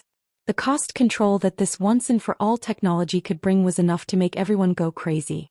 Although it would be very expensive to purchase the materials for the first time, after the adoption of these new products, the entire sewage treatment process would be greatly simplified. Whether it was energy consumption, drug consumption, labor costs, or even the construction costs in the new process treatment process, they would all undergo earth-shaking changes. It was the nature of businessmen to pursue profits. Unless there was a policy that completely violated the law of the market, no one in the world would be able to resist these 5 formulas, and the national barriers would completely disappear. As the two companies that were completely excluded by Qin Guang, they would completely lose. Therefore, Xianxia Group and the Japanese consortium finally chose the only way out. Unfortunately, they failed. At this point, Xianxia Group had paid the price. The strange death of their leader would make them a mess. Now they had no time to care about what was happening in the outside world. When Qin Guang stood in front of the world again, people in Xianxia Group might have doubts, but they wouldn't do anything. Maybe they would even pray that the terrible curse would not continue to spread to them. After a day of work, Yamada Hideho dragged his tired body back to his home on the 9th floor of the Capitol building in the center of Tokyo City. This was a duplex apartment with a floor area of nearly 300 square meters. This kind of house might not be very luxurious, but in this area, in this building, this type of apartment determined the value of this house to be close to 80 million renminbi. People who were qualified to live in this building were either rich or powerful in Japan. Some people might say that not living in a villa was not a hero, but that was pure bullshit. Only God knew how expensive a house in Tokyo City was. Yamada Hideho was the eldest son of the chairman of Yamada Corporation and the current executive president of the corporation. His identity was one of the top people in the world. And Yamada Corporation was the main sponsor of Waseda Photocatalyst Laboratory. If Waseda could produce results, then Yamada Kai would be the biggest beneficiary. They had the highest proportion of ownership of the patent, and they could enjoy the economic benefits brought by the transformation of the results. Of course, if Wasida's research results were destroyed, the nearly $700 million that Yamada Kai had invested in it would go down the drain. Losing their investment was not the most devastating part. Now that the whole world knew that photocatalyst technology could be called an epoch-making new field, what they lost was the future. Although many people still thought that this field was slightly metaphysical, it was hard to say whether it was true or not.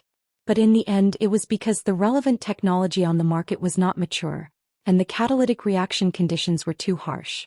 After the businessmen got the half-baked technology, they exaggerated it to make huge profits. In the end, many people thought that the so-called photocatalyst was a scam. But real scholars knew that things were not as simple as ordinary people thought. It was not that there were no powerful photocatalysts, but the production cost was too high, and the effect could not reach the point where people could ignore the cost. But judging from the technical results revealed by Zhou Xian, the person in charge of the newly established morning light environmental protection, the formula in her hands could reach the point where it could ignore the cost, and she had already developed a mature industrial production process. She was even currently conducting industrial production in the laboratory, and it would soon be put into use. The impact of this on the entire industry was self-evident. If morning light environmental protection completed the entire process in the current state that they had announced, then the Waseda photocatalyst laboratory that was fully sponsored by Yamada Corporation would definitely become cannon fodder. Therefore, Yamada Hideho made the decision to fund a bounty on the real person behind morning light environmental protection, Qin Guang, and his family. He even expanded the scope of the bounty to all of his close friends. Of course, everything was a cover. The ultimate goal was still to kill Qin Guang, and then encourage those in power in America to get their hands on the photocatalyst. With the relationship between Japan and the United States as well as Yamada Kai's network, as long as the owner of the technology became the United States, they would definitely be entitled to a share of the wealth. This way, Waseda, which had been excluded from the circle, could be reborn, and Yamada Kai would not be left empty-handed. Previously they had succeeded, but Yamada Hideho did not feel relaxed at all. There was still a lot of work to be done. He had even booked a flight ticket to Washington in advance. It was 3 days later. However, this morning news of the death of the old Schultz's family suddenly came from the other side of the Pacific Ocean. At the same time, another ally, the person in charge of Xianxia Group, was also killed. Yamada Hideho was confused and terrified. He did not know what he should do next. That night, before he went home, there were actually hidden sentries all over the Imperial Capitol building. He could not be sure if the heavy losses of the Schultz family and Xianxia Group were the revenge of Qin Guang's men. However, his instinct told him that he had to do something. It was very likely that he would be the next one to be cursed. Not only him but the old house of the Yamada family where Yamada Hideho's father Yamada Masaichi lived, was also on guard. At 8:30 that night, Qin Guang officially stepped onto the shiny floor of the East Capitol Airport. The moment he walked out of the ferry, he saw at least 8 hidden sentries in the hall not far away. These people were scrutinizing everyone who got off the plane. Qin Guang took the initiative to hold Yinyu's arm as if nothing had happened. Yinyu leaned towards Qin Guang again and pressed her full breasts on Qin Guang's arm. The expression on her face was very sweet, but her heart was calm. She really could not get excited. Only she, who was leaning close to Qin Guang, could understand that at this moment, the heart of the former director of the Guangdong General Administration was so cold that it made people shiver. Chapter 12:20. Mr. Zhong, are we going to stay here first or are we going to walk around Tokyo? It's rare to come here, it's a pity not to see the scenery here. As the two walked out of the airport hand in hand, Yinyu, who was leaning on Qin Guang, suggested casually. Qin Guang thought for a moment. Let's walk around, go to Shinjuku and see Kabukicho. You men only know how to go to these romantic places all day long. What do you know? This is the biggest feature of Japan.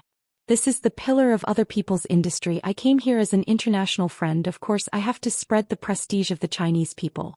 Go go go go go go, if you talk too much, get the hell out of my hotel. Yinyu shook Qin Guang's arm and said coquettishly, okay, you're the boss, you have the final say, I know I'm wrong. Although Inu had disguised herself as a middle-aged woman, she still had a pretty face and a charming figure.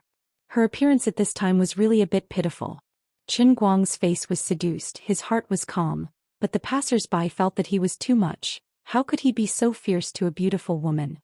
At least you know what's good for you. Qin Guang proudly straightened his neck like a nouveau riche. After that, the two casually took a taxi and went straight to Shinjuku. Just after the two left, the short man who was standing on the side of the road with them anxiously waiting for a taxi suddenly walked back, took out his phone and made a call. It's not these two. Are you sure? This man and woman just happened to fly from Los Angeles to Tokyo today, the most suspicious. I'm sure they are not a problem. The man should be a rich man, the woman is his female secretary or something. These two have already taken a taxi to Shinjuku, saying that they are going to Kabukicho. They got in Kawaguchi's car. If there is any abnormality, Kawaguchi will report. Very good, Kitajima. You arranged well. Continue to do your job. After the matter is over, your credit will be recorded. You will become a level 5 member of our Yamada group. Yes. Thank you, Mr. Takahashi. Qin Guang and Inu didn't stay idle in the taxi. Ever since the two of them said that they were going to Shinjuku, the taxi driver became especially enthusiastic. He even introduced the two of them to the traditional restaurants he was familiar with in broken English. It was said that they could even find famous teachers from home and abroad, just that the prices were a little higher. Qin Guang listened with great interest. He also used his broken English to converse with him in various ways. He talked about Muto-sensei, Matsushima-sensei, and then lamented over Makura-sensei's retirement. He then talked about Ohashi-sensei who had suddenly fallen off the pedestal, and finally Hattori-sensei who had been popular for many years and was still considered an outstanding talent. Chauffeur Kawaguchi was furious at Ohashi-sensei's depravity. He felt that her behavior had tarnished his many years of beautiful memories and hurt his heart. On the other hand, Qin Guang expressed that infantrymen were more popular in China. Cavalry might have a hazy beauty, and the standard of knights might be higher than infantrymen. But for the majority of the Chinese spectators, the close-quarters combat of the sword and shield warriors was the most enjoyable.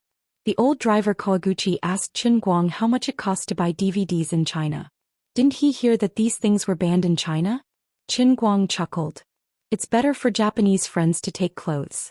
In this world there's a tool called a network drive or magnetic links. At the very least you can download it. If that doesn't work you can still ask for help from Tieba. At the very least you can find vanilla pomegranate. Was free of charge. The old driver Kawaguchi cried on the spot and swore that he must go to China one day, not for anything else, but for the Huahua internet world that Qin Guang had described for him. After all, the overseas publication of infantry could not be found in Japan. Even if it was found it could not be downloaded. Qin Guang patted his chest and said, "My friend, just come, I'll give you 2 TB portable hard drives." When the two got out of the car, the old driver Kawaguchi took out a gilded card from the toolbox in the front passenger seat and stuffed it into Qin Guang's hand enthusiastically. "Mr. Zhong, the manager of this shop is my junior high classmate. Tell him that you are a Chinese friend of Kawaguchi Ninyun. He will prepare the best service for you. If you are lucky you can even meet Ms. Aso Yuki in the shop." Looking at the taxi speeding away, Inu rolled her eyes at Qin Guang. "What were you two talking about just now? I can understand every word but I don't know any of these names." Qin Guang only laughed. "You don't understand, you really don't understand. As the eldest disciple of Yuankui sect, your business skills still need to be improved. Alright, I'll cram on this knowledge when I get back. Oh yes, there was no need for you to talk so much with the driver just now, right?" Qin Guang shook his head. "Can't you tell? He is a member of the Yamada Kai and we only managed to escape their surveillance now. So are we going to the custom shop now? I don't really want to go to the pederast." Qin Guang patted Inyu's head. "Save it. I thought you were going to look for Yamada Hideo." "Huh. That's not what you meant?" Qin Guang lowered his head and fiddled with his phone. "What do you think? It will take an hour to walk from here to the Capitol building in Shinjuku. If I'm quick, I should be able to reach the building in 15 minutes. What about me? Let's go to this custom shop." Qin Guang shook the gilded card in his hand. Inyu was stunned. Glancing at Su Tao, Qin Guang responded, "There's nothing too deceitful in war, understand?" What are you planning to do? You'll understand when we get to the custom shop. Why are you talking so much? Inu was a special talent from the underworld. There were pros and cons. The pros were that the skills she knew were beyond the reach of ordinary people. The cons were that compared to real agents, she was too talkative and not obedient. On the other hand, after Kawaguchi sent Qin Guang off, he immediately gave a call to the head of the Yamada group, Mr. Takahashi, and gave a brief report on their conversation along the way. Mr. Takahashi, there's no way this Chinese guy is a problem. I swear on my honor that he's not a top assassin, and he's definitely not Qin Guang's friend. He's just an ordinary tourist and he's familiar with our culture. I didn't expect that even though he's a middle-aged man, he would know the names of all the actresses I mentioned. If he didn't spend a lot of time on this, he wouldn't be able to do this. Alright, he's just an old pervert. With Kawaguchi and Kitajima's assurance, the surveillance on Qin Guang and Inu finally disappeared. As for Qin Guang, he walked into the custom shop that Kawaguchi recommended. It was a top-notch club on the 3rd floor of Shinjuku Tonglan Street. Chapter 12:21. Inu finally understood Qin Guang's intention when the two of them entered the luxurious private room that cost more than 200,000 Japanese yen. Qin Guang coughed lightly and said to Inu, I ordered Xianxia, she is a very strong veteran driver. In other people's eyes, I should be playing crazily with you and her right now, but I will go out of this window later, understand? What about me? Where should I go? What am I going to do? Also, you want to use this famous actress as a disguise, right? But how can we make her not tell others about you leaving? Are we going to kill her? Although Inu was a senior member of the Moon Sunflower sect, she was not a virgin, but in this foreign country, this place filled with decadent atmosphere, as a young girl, she subconsciously panicked and lost, and the question she asked was also quite unprofessional. Qin Guang only chuckled and patted her shoulder. Isn't this your mission? What do you mean? As far as I know, your Moon Sunflower sect has a very special move, right? Qin Guang asked meaningfully. Inu's eyebrows twitched. You mean the Yin Sunflower technique? Do you have the confidence to do it? Qin Guang nodded. Alright, I give up. You've really given me a difficult task. Qin Guang coughed lightly. Raising an army for 1,000 days, using it for a single day, this is your specialty. But the opponent is a top expert who has seen thousands of mountains and rivers. Don't you know to let them find a rookie? Cough cough, to be honest, it is a bit difficult to find a rookie in this kind of place, not to mention this is Shinjuku. What's more, the stronger the opponent, wouldn't it be a more sufficient alibi for me? Also, different from ordinary people, famous people are easier to find out about their background, and we are also less likely to be suspected. Actually, it wasn't that Qin Guang was afraid of the Japanese Secret Service organization.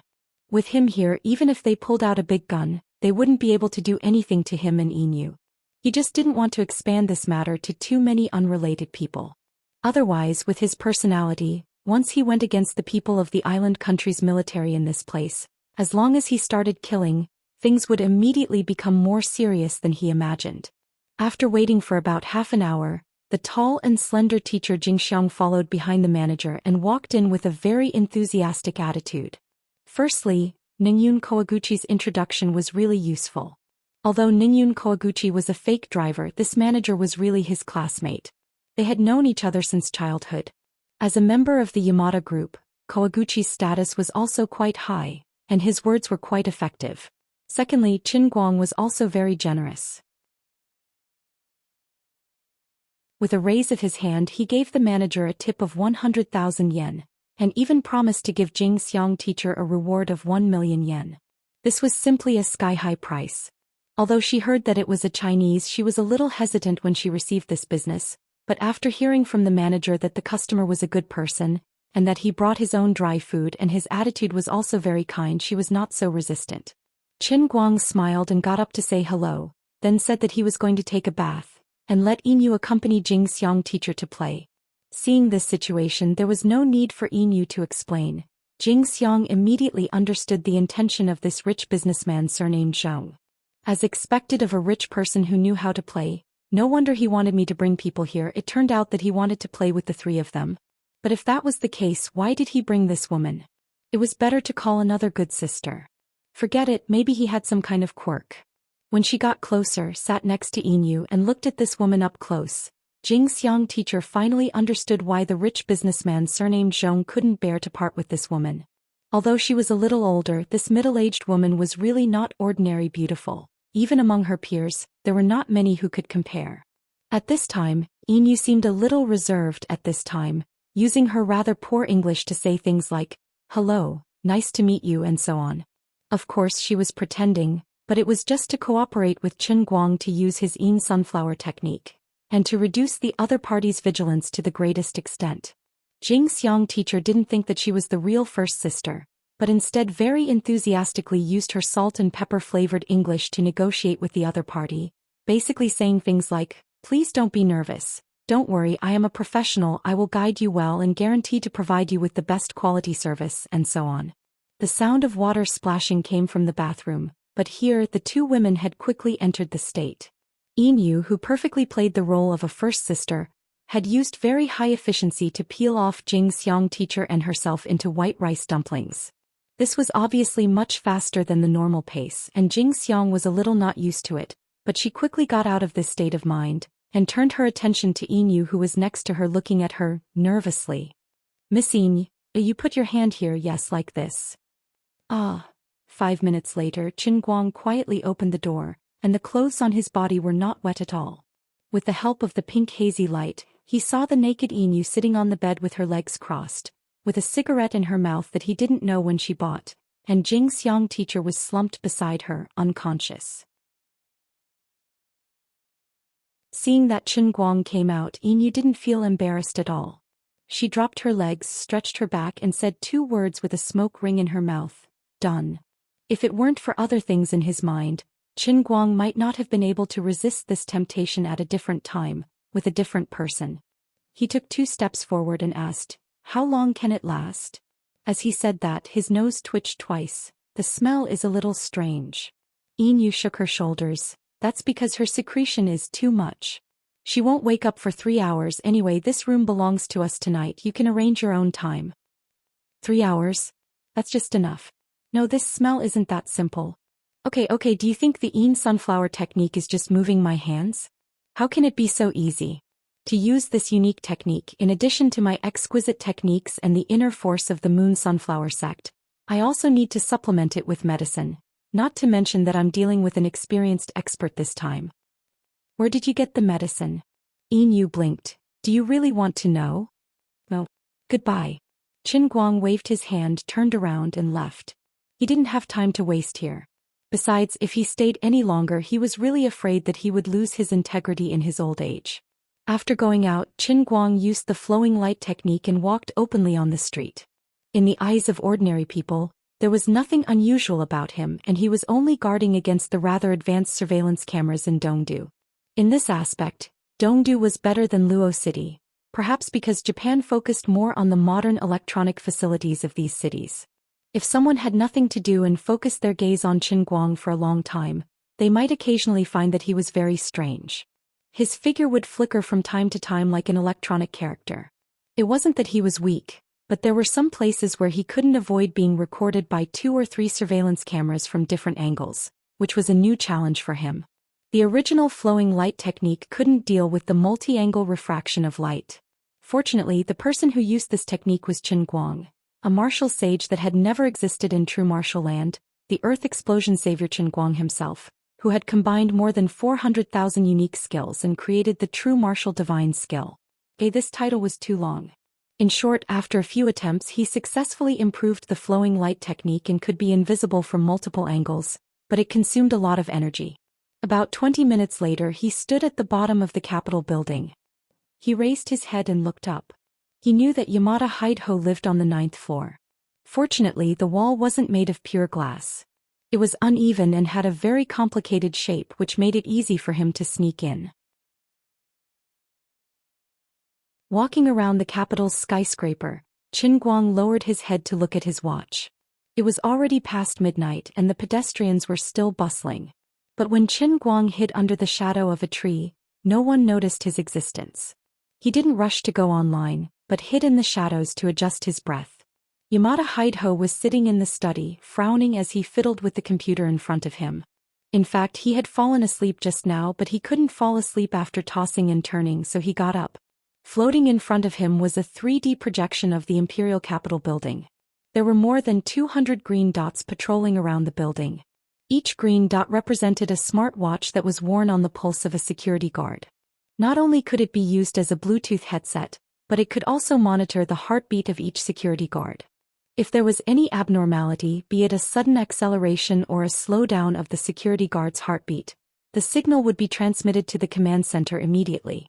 Then the command center could immediately mobilize the surveillance cameras in the building to monitor the location of the abnormality. Moreover, no matter where it was, it could ensure that at least 3 people would arrive within 30 seconds. Due to the incident in Luoyang City on the other side of the Pacific Ocean, the Yamatagumi spared no effort to protect their prince. They even replaced the entire building's security guards with their own people. Not only that, but the surveillance on the outside of the Capitol building didn't relax either. It was almost to the point where there were no blind spots.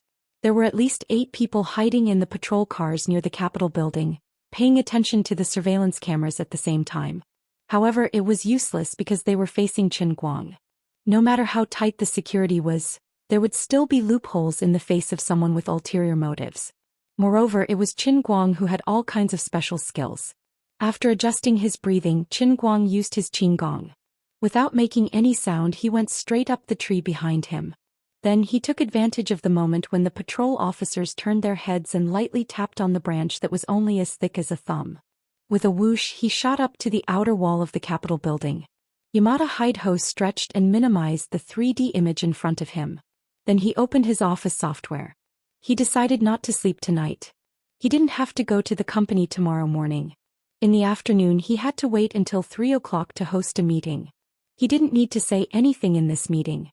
He only needed to show his face. The meeting was to discuss the next step of the Yamada Group's photocatalyst project with Waseda University. In fact, they had already come to a conclusion on this matter. They were just informing the other shareholders. The others didn't have the right or qualification to object. However, he was a little hesitant now. He had asked his friends in China to do everything they could to investigate what kind of strategy Qin Guang and the forces related to him had used. However, they had found nothing. Then he thought of the assassins who were lured by the bounty to deal with Qin Guang and were cursed. A strong sense of uneasiness rose from the bottom of his heart. This feeling came so abruptly that it even caused his entire body to shiver in an instant. He got up abruptly and went back to the bedroom. He shook the woman lying on the bed to wake her up. "Akai, wake up. I have to leave." The woman rubbed her sleepy eyes. "Where are you going? What are you going to do?" "I don't know, but I have to leave immediately." "Why?" "I suspect that Qin Guang isn't dead. No, maybe he has turned into a spirit and is looking for the people who dealt with him." "Wake up. You're Yamada Hideho, the CEO of the Yamada Group. Not those silly boys who like to read manga. Are you hallucinating because you've been too tired recently?" "Hey. Okay, you're right. I'll go make a cup of tea. I need to wake up." Yamada Hideho shook his head. He felt that he was being too sensitive. Since this morning, Yamada Group's people had been placed in any place where suspicious people might appear, be it the port or the airport. Even if Yamada Group lacked manpower in other cities, they could contact other forces for help. They had done everything they could and there couldn't be any loopholes. Am I really being too sensitive? Standing in front of the window, Yamada Hideho took a sip of the hot tea. He felt the hot feeling pass through his throat. The strong stimulation made him feel a little calmer. I shouldn't be scaring myself. Yes, that must be it. Maybe the Schultz family or Xianxia group provoked the forces that they shouldn't have, and they just happened to die at the same time. All of this is just a coincidence. Yamada Hideho strengthened his confidence again. Then he turned around and saw Qin Guang standing in front of him. Qin Guang also felt that he might have been a little too much. Ever since he let go of the restraint and decided to end these things with his own hands, he had been fascinated by the feeling of appearing behind others' backs. If I have to give myself a nickname based on my killing methods, I should probably be called the Backstabber. Yamada Hideho's first reaction was to open his mouth and scream, just like everyone else's. But Qin Guang, who was prepared, wouldn't give him the chance. Before Yamada Hideho's pupils began to widen and his mouth opened, Qin Guang had already grabbed his neck. Then Qin Guang said, No one can save you. You're already a dead man. You're standing here now because the Grim Reaper is still on his way. Yamada Hideho looked at Qin Guang with a pleading look, hoping that Qin Guang would give him a chance to speak. But Qin Guang didn't give him the chance. He exerted a little force with his fingers and blocked Yamada Hideho's windpipe with his fingertips. As time went by, Yamada Hideho's face gradually turned livid. He struggled with all his might, but it was to no avail. After livid, his face turned red. Then his head tilted and he died tragically. Qin Guang let go of his hand and murmured to himself. In fact, he had already guessed what this guy wanted to say.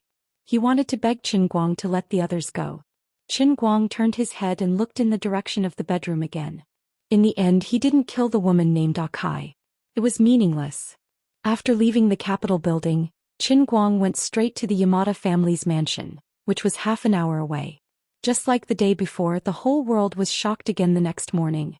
Yamada and his son died mysteriously in their own home. They died of suffocation for no reason. No one knew what had happened. As for Qin Guang, he stayed in the hotel calmly with Yin.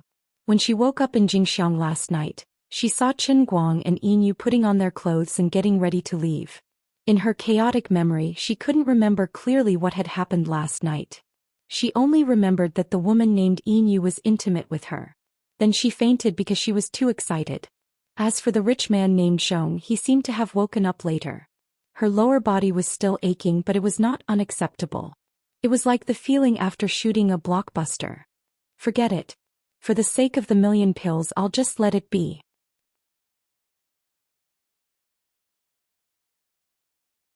Chapter 12:22.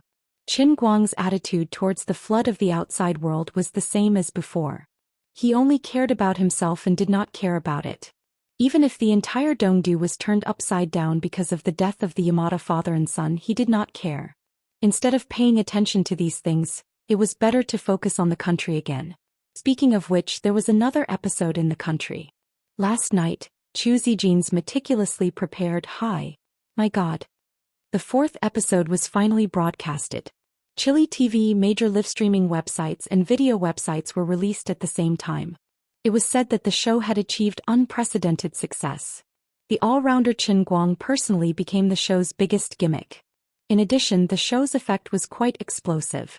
After watching it, the audience was in an uproar. There was a lot of good comments, but there were also many bad comments. The extremely divided reputation did not affect the show's popularity at all. Instead, it continued to grow. However, at this time, Qin Guang was in a special situation. In the end, these news only gathered into a short briefing message and appeared on his mobile phone. Qin Guang wanted to use his mobile phone to see how the video of the show was edited and if the post-production was good. However, considering that he was in Japan, if he used traditional traffic he might be caught. For the time being, he decided to watch it when he returned. Anyway, the boat was sinking. Whether he watched it or not, he could not change anything. He should choose to believe in Chu Zijin's planning ability. There was no reason for her to fall into the same trap for the fourth time in a row. The chaos in Dongdu continued. Whether it was people from Wuxia or people from other countries flying to Japan, they were quite annoyed and had to face repeated inquiries and investigations. Even Qin Guang and Yin, who had long been labeled as harmless, were found by 4 groups of people within 2 hours and asked different questions. Generally, it was questions such as where were they last night, who were they with, and what did they do. Qin Guang and Yin easily dealt with the pre-planned speech. With the report submitted by the sub-leader Takahashi and Koguchi Noyan last night, and the testimony of the famous female artist Kyoka, the two were easily cleared of suspicion and finally completely settled down at noon. However, others were not so lucky. Not only the Chinese but other tourists and travelers from all over the world did not have it any better. They were either interrogated openly, investigated secretly, or monitored. The members of the Yamada group had almost gone crazy and were about to turn Tokyo upside down, but Qin Guang calmly allowed Yin to return to the country on her own. As for himself, according to the original plan, he should leave with them and go back to his hometown as soon as possible. He had even booked a plane ticket, but he suddenly decided to change his itinerary. He rescheduled the plane ticket to the night, rented a car and went straight to Mount Fuji with the navigation. It was not that he was in the mood to travel, but since he opened his eyes this morning, he had felt something in his heart. This feeling was very strange. He couldn't tell what was attracting him, but he subconsciously felt that since he was already here he might as well take a look. This was not because Qin Guang had become emotional, but because he had begun to believe in metaphysics. If there is a thought in your heart that drives you to do something, then don't think too much and just do it bravely. If you do it you may not regret it, but if you don't you will definitely regret it in the future. With this thought, Qin Guang drove the car to the foot of Mount Fuji at the maximum speed of the highway. As a Chinese he did not have a good impression of the scenic spots in Japan, but people had a natural closeness to beautiful scenery which made him feel very twisted. What was even more strange was that after coming to the foot of the mountain, the inexplicable impulse deep in his heart did not weaken, but became stronger, constantly urging him to go to the top of the mountain. However, now was not the time to climb Mount Fuji. Only in July and August every year was the suitable time to climb this famous scenic spot in Japan. Now he could only take the cable car to the mountainside, and it was impossible to go up through the regular channel. In addition, no matter how fast he walked now, if he chose to go up the mountain now, he would not be able to catch the night flight. Helplessly looking up at the inverted fan-shaped Mount Fuji in the distance, Qin Guang frowned. He wanted to come back as soon as possible, but he inexplicably wanted to go up and see what would happen. He only hated that he didn't have a clone technique and he couldn't really fly in the sky like a sword immortal, otherwise he could fly up now. Then he took out his phone and began to look for top-secret information on it. When he saw something on the map, his eyes suddenly lit up. Perhaps it was a blessing from God. There was a commercial heliport at the foot of the mountain, and there were helicopters for rent. Although at this time and in this climate this kind of helicopter with a pilot would definitely not be rented out, other pilots had not lived enough. But Qin Guang could drive it himself. After asking for a warm cup of milk tea from a nearby milk tea shop, Qin Guang strolled to the airport. After thinking about it for about 5 seconds he decided to do something big. Although he also had a pilot's license in his pseudonym Zhou Xian's identity, this was a special skill and the two countries did not have direct access. At this time his identity was just an ordinary rich tourist. If the name Zhou Xian suddenly appeared on Mount Fuji with a helicopter driver's license, it would become quite suspicious. But if he didn't provide a driver's license, it was impossible for others to let him drive the helicopter, even if they directly paid for it. Therefore, other than being a thief, Qin Guang had no other choice. He sneaked out of the airport and looked around. The gate was locked and there was not a single guard.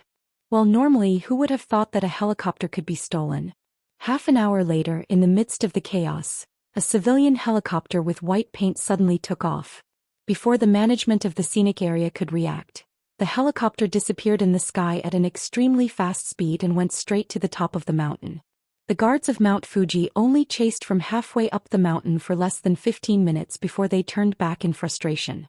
Snow had begun to fall on the mountain and the road up the mountain had been blocked. It was impossible to send a helicopter to chase in this weather. The snowy weather was difficult for others, but it was not difficult for Qin Guang. As long as the performance of the machinery allowed it, he could maximize the effect of the machinery. Half an hour later, the bold and careful Qin Guang stopped the helicopter on a large rock near the crater with quite exquisite operation. Then he got out of the helicopter and walked to the crater on the thick snow in the face of the wind and snow. He used his qinggong and it really felt like he was walking on the snow without leaving a trace. His flying speed was extremely fast. The higher he went, the closer he was to the crater at the top of the mountain, the stronger the strange feeling in Qin Guang's heart. Looking back, all he could see was a blanket of pure white snow. The afternoon sun hung high in the sky, but there were snowflakes falling from the sky. When the sunlight shone on the body, it made people feel warm and genial, but the cold winter wind and snowflakes made people feel very cold. This feeling of dislocation made people feel very strange. Qin Guang walked on the edge of the crater. White smoke was rising from the center of the deep depression in front of him, but below the white smoke was the lake-like snow. The strange feeling in his heart was like a beast that was about to break out of its cage, and it was even as fierce as an uncontrollable drug addict. But he didn't know where this strange feeling came from. He simply sat down with his legs crossed and tried to communicate with Ruri in his heart. However, Ruri in the cup in his arms didn't give him any feedback and he didn't know what she was busy with. Even when Qin Guang sank his mind into the world in the cup, he didn't find Ruri. He wanted to scold her, but Qin Guang let it go after thinking about it. Things had turned out like this, and indeed many things were beyond her expectation. After all, Ruri was just a victim, trapped in the heavenly Holy Grail. She was not the real artifact spirit of the Holy Grail, and it was normal that she didn't know the many mysteries and changes of the Holy Grail. As the owner of the Holy Grail, he still didn't understand anything. Thinking about it carefully, he was in no position to criticize her at all. When Qin Guang tried to extend his mind out from the world of Cloud City of the Holy Grail, the tentacles of his mind were firmly blocked by an invisible barrier, and he could only retreat completely. However, his perception of the outside world had become sharper. Not long after, his whole body suddenly trembled. What is this?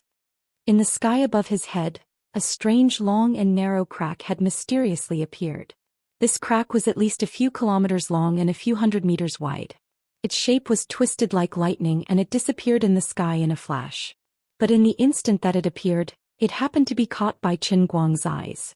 On the other side of the crack was an indescribably deep darkness. Qin Guang sucked in a cold breath. The power of the Holy Grail that filled the entire world suddenly grew denser with this sudden change. Don't tell me I have to fuse now? Damn, you're messing with me. How am I going to get home? No, even if I take the plane with Inu, it doesn't seem to be of any use. I still won't be able to make it in time. Qin Guang muttered to himself for a while. After realizing that it was impossible, he was no longer so anxious. Anyway, he could not use it recklessly. He might as well let nature take its course. What made his head hurt even more was that he could not even make a phone call now. Although the special communication device in his hand had the ability to receive signals from all over the world, there was no signal coverage in this place at all. Although he could use satellite communication, the magnetic field in this place was rather chaotic, and the signal was seriously affected by geomagnetic interference. Even if Qin Guang wanted to make use of this time to use the special channel to contact his family, he could not do it. Why don't I hurry back home? I'll do my best and leave the rest to fate. His worry for his family and the intense curiosity in his heart that wanted to devour his rationality clashed with each other, but in the end the safety of his family prevailed. After Qin Guang made up his mind, he could no longer continue to stay here to satisfy his curiosity. He just wanted to leave as soon as possible. He even regretted that he should not have come here to waste time. Even if he still could not make it in time, even if he encountered complete fusion on the plane, at least he could rush back to Lilai as soon as possible after it happened. He did not know when he would be able to make it in time like now. In addition, he stole the plane when he went up Mount Fuji. Although his identity was not found out, it was inevitable that he would be troubled when he returned to the tourist center. It would be tomorrow morning at the earliest before he could return to Lilai County. If there were any unforeseen events, they would be delayed even further. Perhaps he should not have chosen to go out at this time in the first place. It did not matter even if he let the Schultz family, the Xianxia group and the Yamada Society off for the time being. After the world fusion was completed, if they still existed, it would not be too late to settle the score with them. I regret it. Unfortunately, there is no medicine for regret.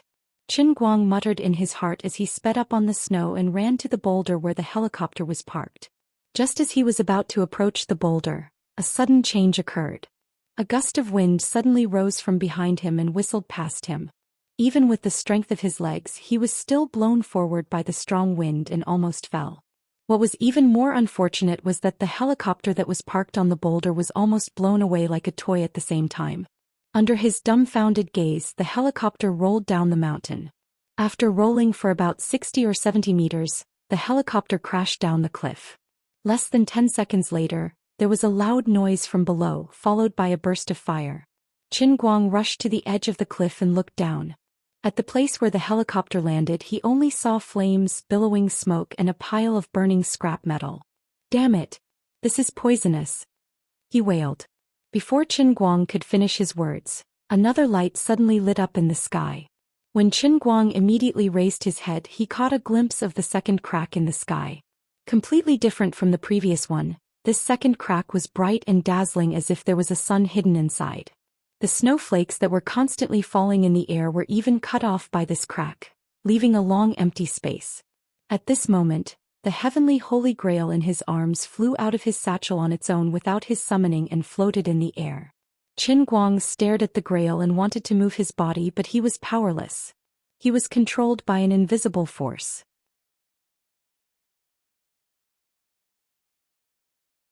Chapter 12:23. Even when he was in the world in the cup, Qin Guang had never experienced the feeling of being completely frozen to the point where he couldn't move. It wasn't as simple as his body being restrained. The power to control came from within his body, from his muscles to his bones, to his veins, and even down to his cells. Every part of his body that could be controlled with his mind was completely frozen. Apart from that, the heavenly Holy Grail hovering in the air was flying further and further away. In mid-air, it expanded rapidly like a fatty big sea that was soaked in water.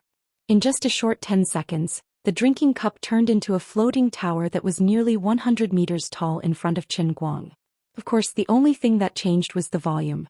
The cup was still the same shape, and even the flying goddess statue that was made of glass was enlarged to the same scale. If not for the fact that the feather robe had shrunk into a bikini, the enlarged version of the goddess statue would have looked even more fairy-like. As the cup changed, the frequency of cracks appearing in the sky suddenly increased. Long, narrow, and disorderly cracks appeared in the sky one after another without any pattern.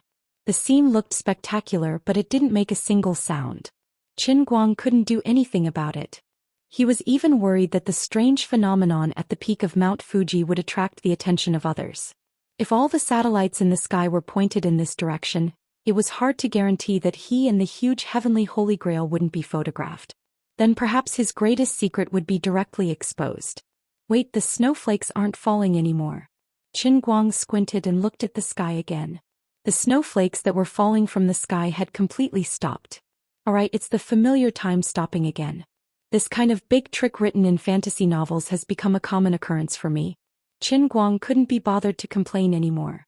Anyway, he didn't have to worry about his secret being exposed. He didn't know what would happen next, and there was nothing he could do. He could only watch everything like a statue. He was just a little puzzled. Everything felt normal last night. Although the power of the Holy Grail was still getting stronger, the speed of change was still under control. Based on his estimation, it would take at least 1 to 2 years for the power of the Holy Grail that filled the entire world to completely transform from quantitative to qualitative. Why did it suddenly change so drastically today? This isn't logical. Just as Qin Guang was thinking this, the Holy Grail suddenly began to tremble. The huge lid of the cup rotated and opened on its own. After the lid left its body, it floated towards Qin Guang and landed beside him with a loud bang. As for the cup in mid-air, some liquid substance began to gush out. This scene shocked Qin Guang to the point that he was burnt on the outside and tender on the inside. He couldn't speak. Although I'm complaining that it's not scientific, you don't have to force it to be scientific. The liquid that was gushing out of the Holy Grail was the power of the Holy Grail, so dense that it couldn't be dissolved. The power of the Holy Grail was supposed to be an existence of energy. Qin Guang did not expect that when this mysterious power appeared in the real world at such a high concentration, it could actually form such a liquid-like effect. However, this thing evaporated very quickly. After gushing out of the cup, it spread out and flowed in all directions. At first it looked like a waterfall, but before it reached the bottom of the Holy Grail, it completely transformed into a gaseous state and dissipated into the air. Although Qin Guang was trapped in place and unable to move, he was still blown into a mess by the strong wind that was blowing at him. This strong wind was filled with a sweet smell. It was the familiar smell of cooking oil. This is the power of the Holy Grail that's so dense that it's sweet. But can we not run out of oxygen? Are you trying to suffocate me to death? Before he finished speaking, the liquid that was gushing out of the Holy Grail suddenly surged higher, forming a fountain that was hundreds of meters tall. From below, it looked like a waterspout when a tornado struck. As the liquid rapidly transformed into a gaseous state after falling down, the air instantly became even sweeter. However, Qin Guang no longer felt suffocated. As the power of the Holy Grail completely dispersed and disintegrated into its most basic energy state, the air suddenly returned to normal. Qin Guang was not sure how the power of the Holy Grail fused with the real world. Based on his limited knowledge of university physics and chemistry, he could only speculate that the energy was completely integrated into atoms or an even smaller level in its most basic energy state. Just like the van der Waals force between molecules or the chemical bonding force between atoms, or it could be the nuclear force between the protons that made up atoms, or even smaller. According to the research of modern scientific theories, there were even smaller leptons, hadrons, and even quarks below the protons. As for the smallest fundamental particle in modern scientific theories, it was generally believed that a particle with no other internal structure could be considered a fundamental particle. From another perspective, after combining quantum theory and the theory of relativity, it was believed that matter usually had a wave-particle duality, and that particles were made up of strings. The world of quantum physics was so complicated and mysterious. In order to find the existence of a possible particle, scientists even had to wait for hundreds of years for technological advancement. But even so, until now, people still could not confirm that quarks were the smallest particle units. If quarks had volume, then theoretically they could still be divided. However, according to string theory, perhaps the fundamental particles that made up quarks could not exist for a long period of time. Instead, they were always in constant change, constantly changing into another existence as the energy changed. This led the theory back to the wave-particle duality. It could also be considered that matter was energy in a certain sense. It was just like how some theories believed that the photons that made up light were weightless when they were stationary, but if they moved forward at the speed of light and landed on a large enough surface, the light pressure could be measured, which proved that the photons had weight. It was the same complicated and mysterious theory. However, with the further advancement of modern theoretical and practical research, the correctness of quantum theory was once again doubted. Even the foundation of the wave-particle duality theory might be shaken. The exploration of science was always a process of verification and constant questioning. Although many people suspected that as long as matter existed, then it would definitely be eternally and infinitely divided, even if they knew the answer, they could not find any theoretical proof. They could not prove that it was correct, nor could they prove that it was wrong. It was just like how the ancients knew that the sun must rise and set, but they did not know why it was so. A great man once said, "The more you know, the more ignorant you feel." This sentence could also be applied to modern scientific research. Based on Qin Guang's knowledge as a university student, even if he had taken the initiative to go to the library to search for the mysteries of the Holy Grail, he could only stop at this level. Now he suspected that since the Holy Grail was an existence of energy, and since it could use pure energy as the foundation to form a new body in the world of the cup, then when this energy was fused into the real world, it might be adding another quark in addition to the 6 suspected quark particles. It might also be using an even smaller unit on an even smaller level. If the so-called string theory was really correct, then it could directly change the level of energy or matter at the string level. In the basic composition of all matter, adding a type of string or adding a way to combine the string together. If the string was not the smallest unit, then consider it as the smallest unit. This was too profound, but perhaps it could be explained in a relatively simple way. Assuming that a substation could take care of the residents of 3 nearby residential areas, under normal circumstances, this substation could provide a power of 100,000 kilowatts, but the maximum power that the output circuit could withstand was only 50,000 kilowatts. By modifying the circuit and adding a copper core line parallel to the original output circuit, the substation's maximum power output could then reach 100,000 kilowatts. On the surface, this added circuit did not seem to change anything, but the electricity consumption experience of the residents of these 3 residential areas had already undergone earth-shattering changes.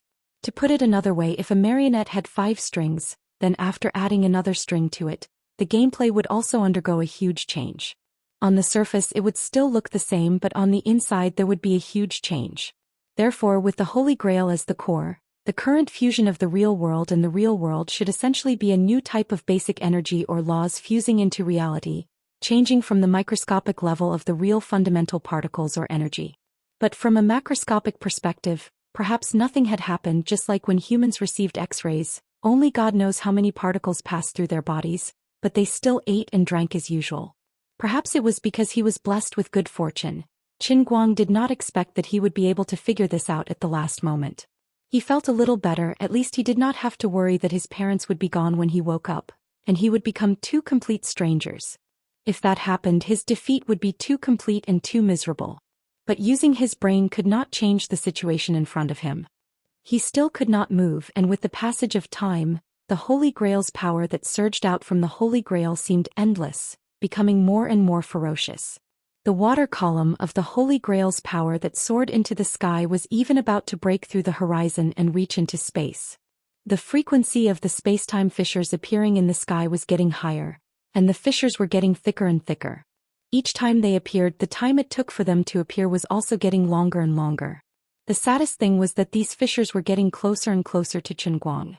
Only God knew how powerful these fissures were, and when faced with such a situation, the only option left in a normal person's mind would be to quickly run away.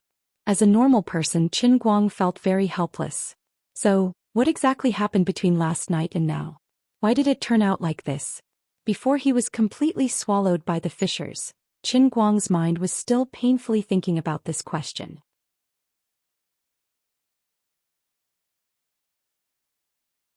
Chapter 12:24. Last night, before Qinguang took Yin to the custom shop, in another time zone in China, a long-awaited variety show, God of Joy, was finally broadcasted. The show was an unprecedented success. Today many families had countless choices. As a variety show, it achieved more than 15% of the ratings. Especially the special effects scene that was inexplicably released at the end of the show, which made the ratings reach 23% for a short period of time. This almost meant that there were at least 50 million people watching the live broadcast in China alone, and this did not include those who watched the live broadcast on the internet. The special effects scene at the end of the show undoubtedly caused a huge controversy. However, Zhou Xian did not explain this scene in the production of the show. She did not tell others that it was computer special effects, but she also did not say that it really happened. Everything could only be guessed. Zhou Xian's original intention was to use this method to deliberately stir up controversy. The development of the matter was basically the same as what she expected. After the show ended, the popularity of the news skyrocketed on the internet, especially after 10 p.m. Western and American audiences in different time zones woke up one after another. Perhaps they turned on their computers in the company, or perhaps they took out their mobile phones. Then they were shocked by the shocking popularity of the news and quickly clicked on it. Whether it was Chinese or international audiences, their views of the show were generally similar. The first half of the show seemed to be an exciting variety show that could barely pass. It was a good explanation of the fact that Qinguang had incredible strength. Especially the part where he pulled the high-speed rail with his bare hands. It was quite amazing, as if it was a special effect. However, the show had always promoted reality. No matter how sci-fi it looked, it was indeed something that happened. The almighty Superman Qinguang could really do it. Combined with the previous videos of him catching bullets with his bare hands, the experience was better, and it was easier to accept this inhuman scene. The real essence was in the second half. If the first half of the show was inhuman, then the second half of the show was completely beyond the scope of human understanding. It was a scene that would only appear in fantasy novels or Western fantasy movies. It was not scientific or reasonable at all. However, this scene happened right after the challenge of reality. It made people subconsciously overturn their first impression and seriously examine or discuss it. Was it real or fake?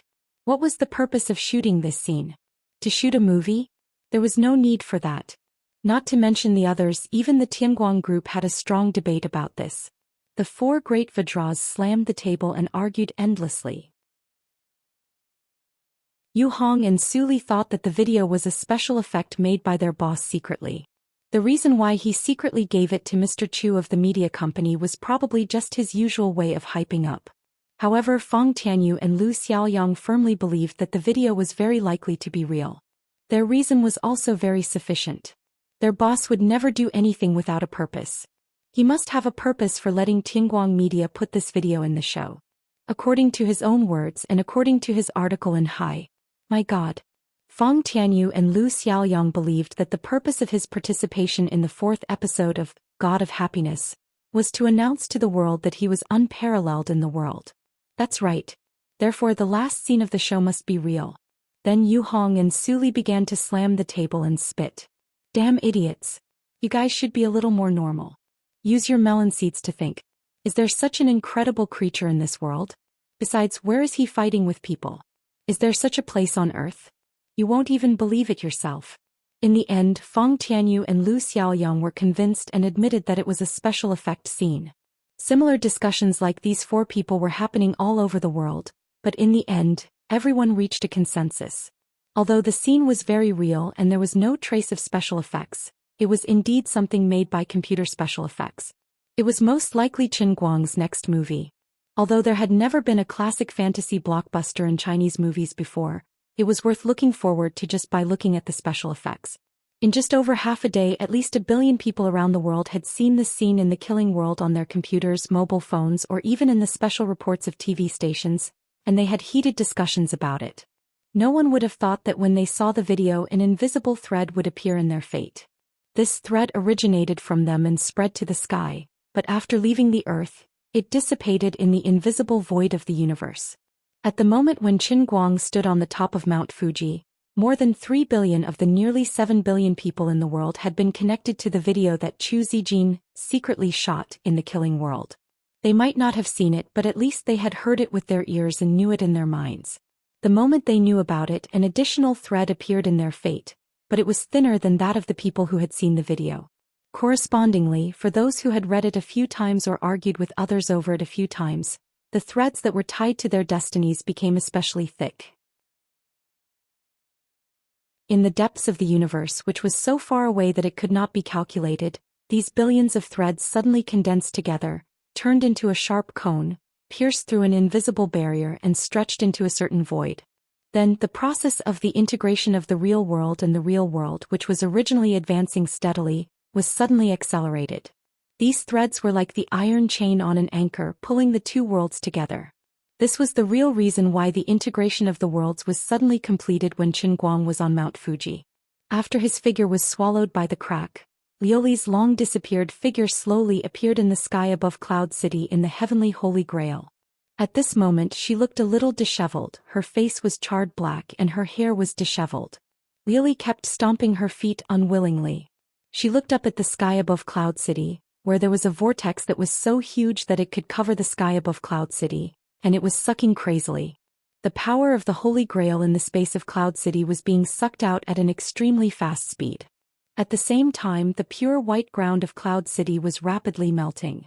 It first turned into liquid, then evaporated, and the gaseous power of the Holy Grail was replenished.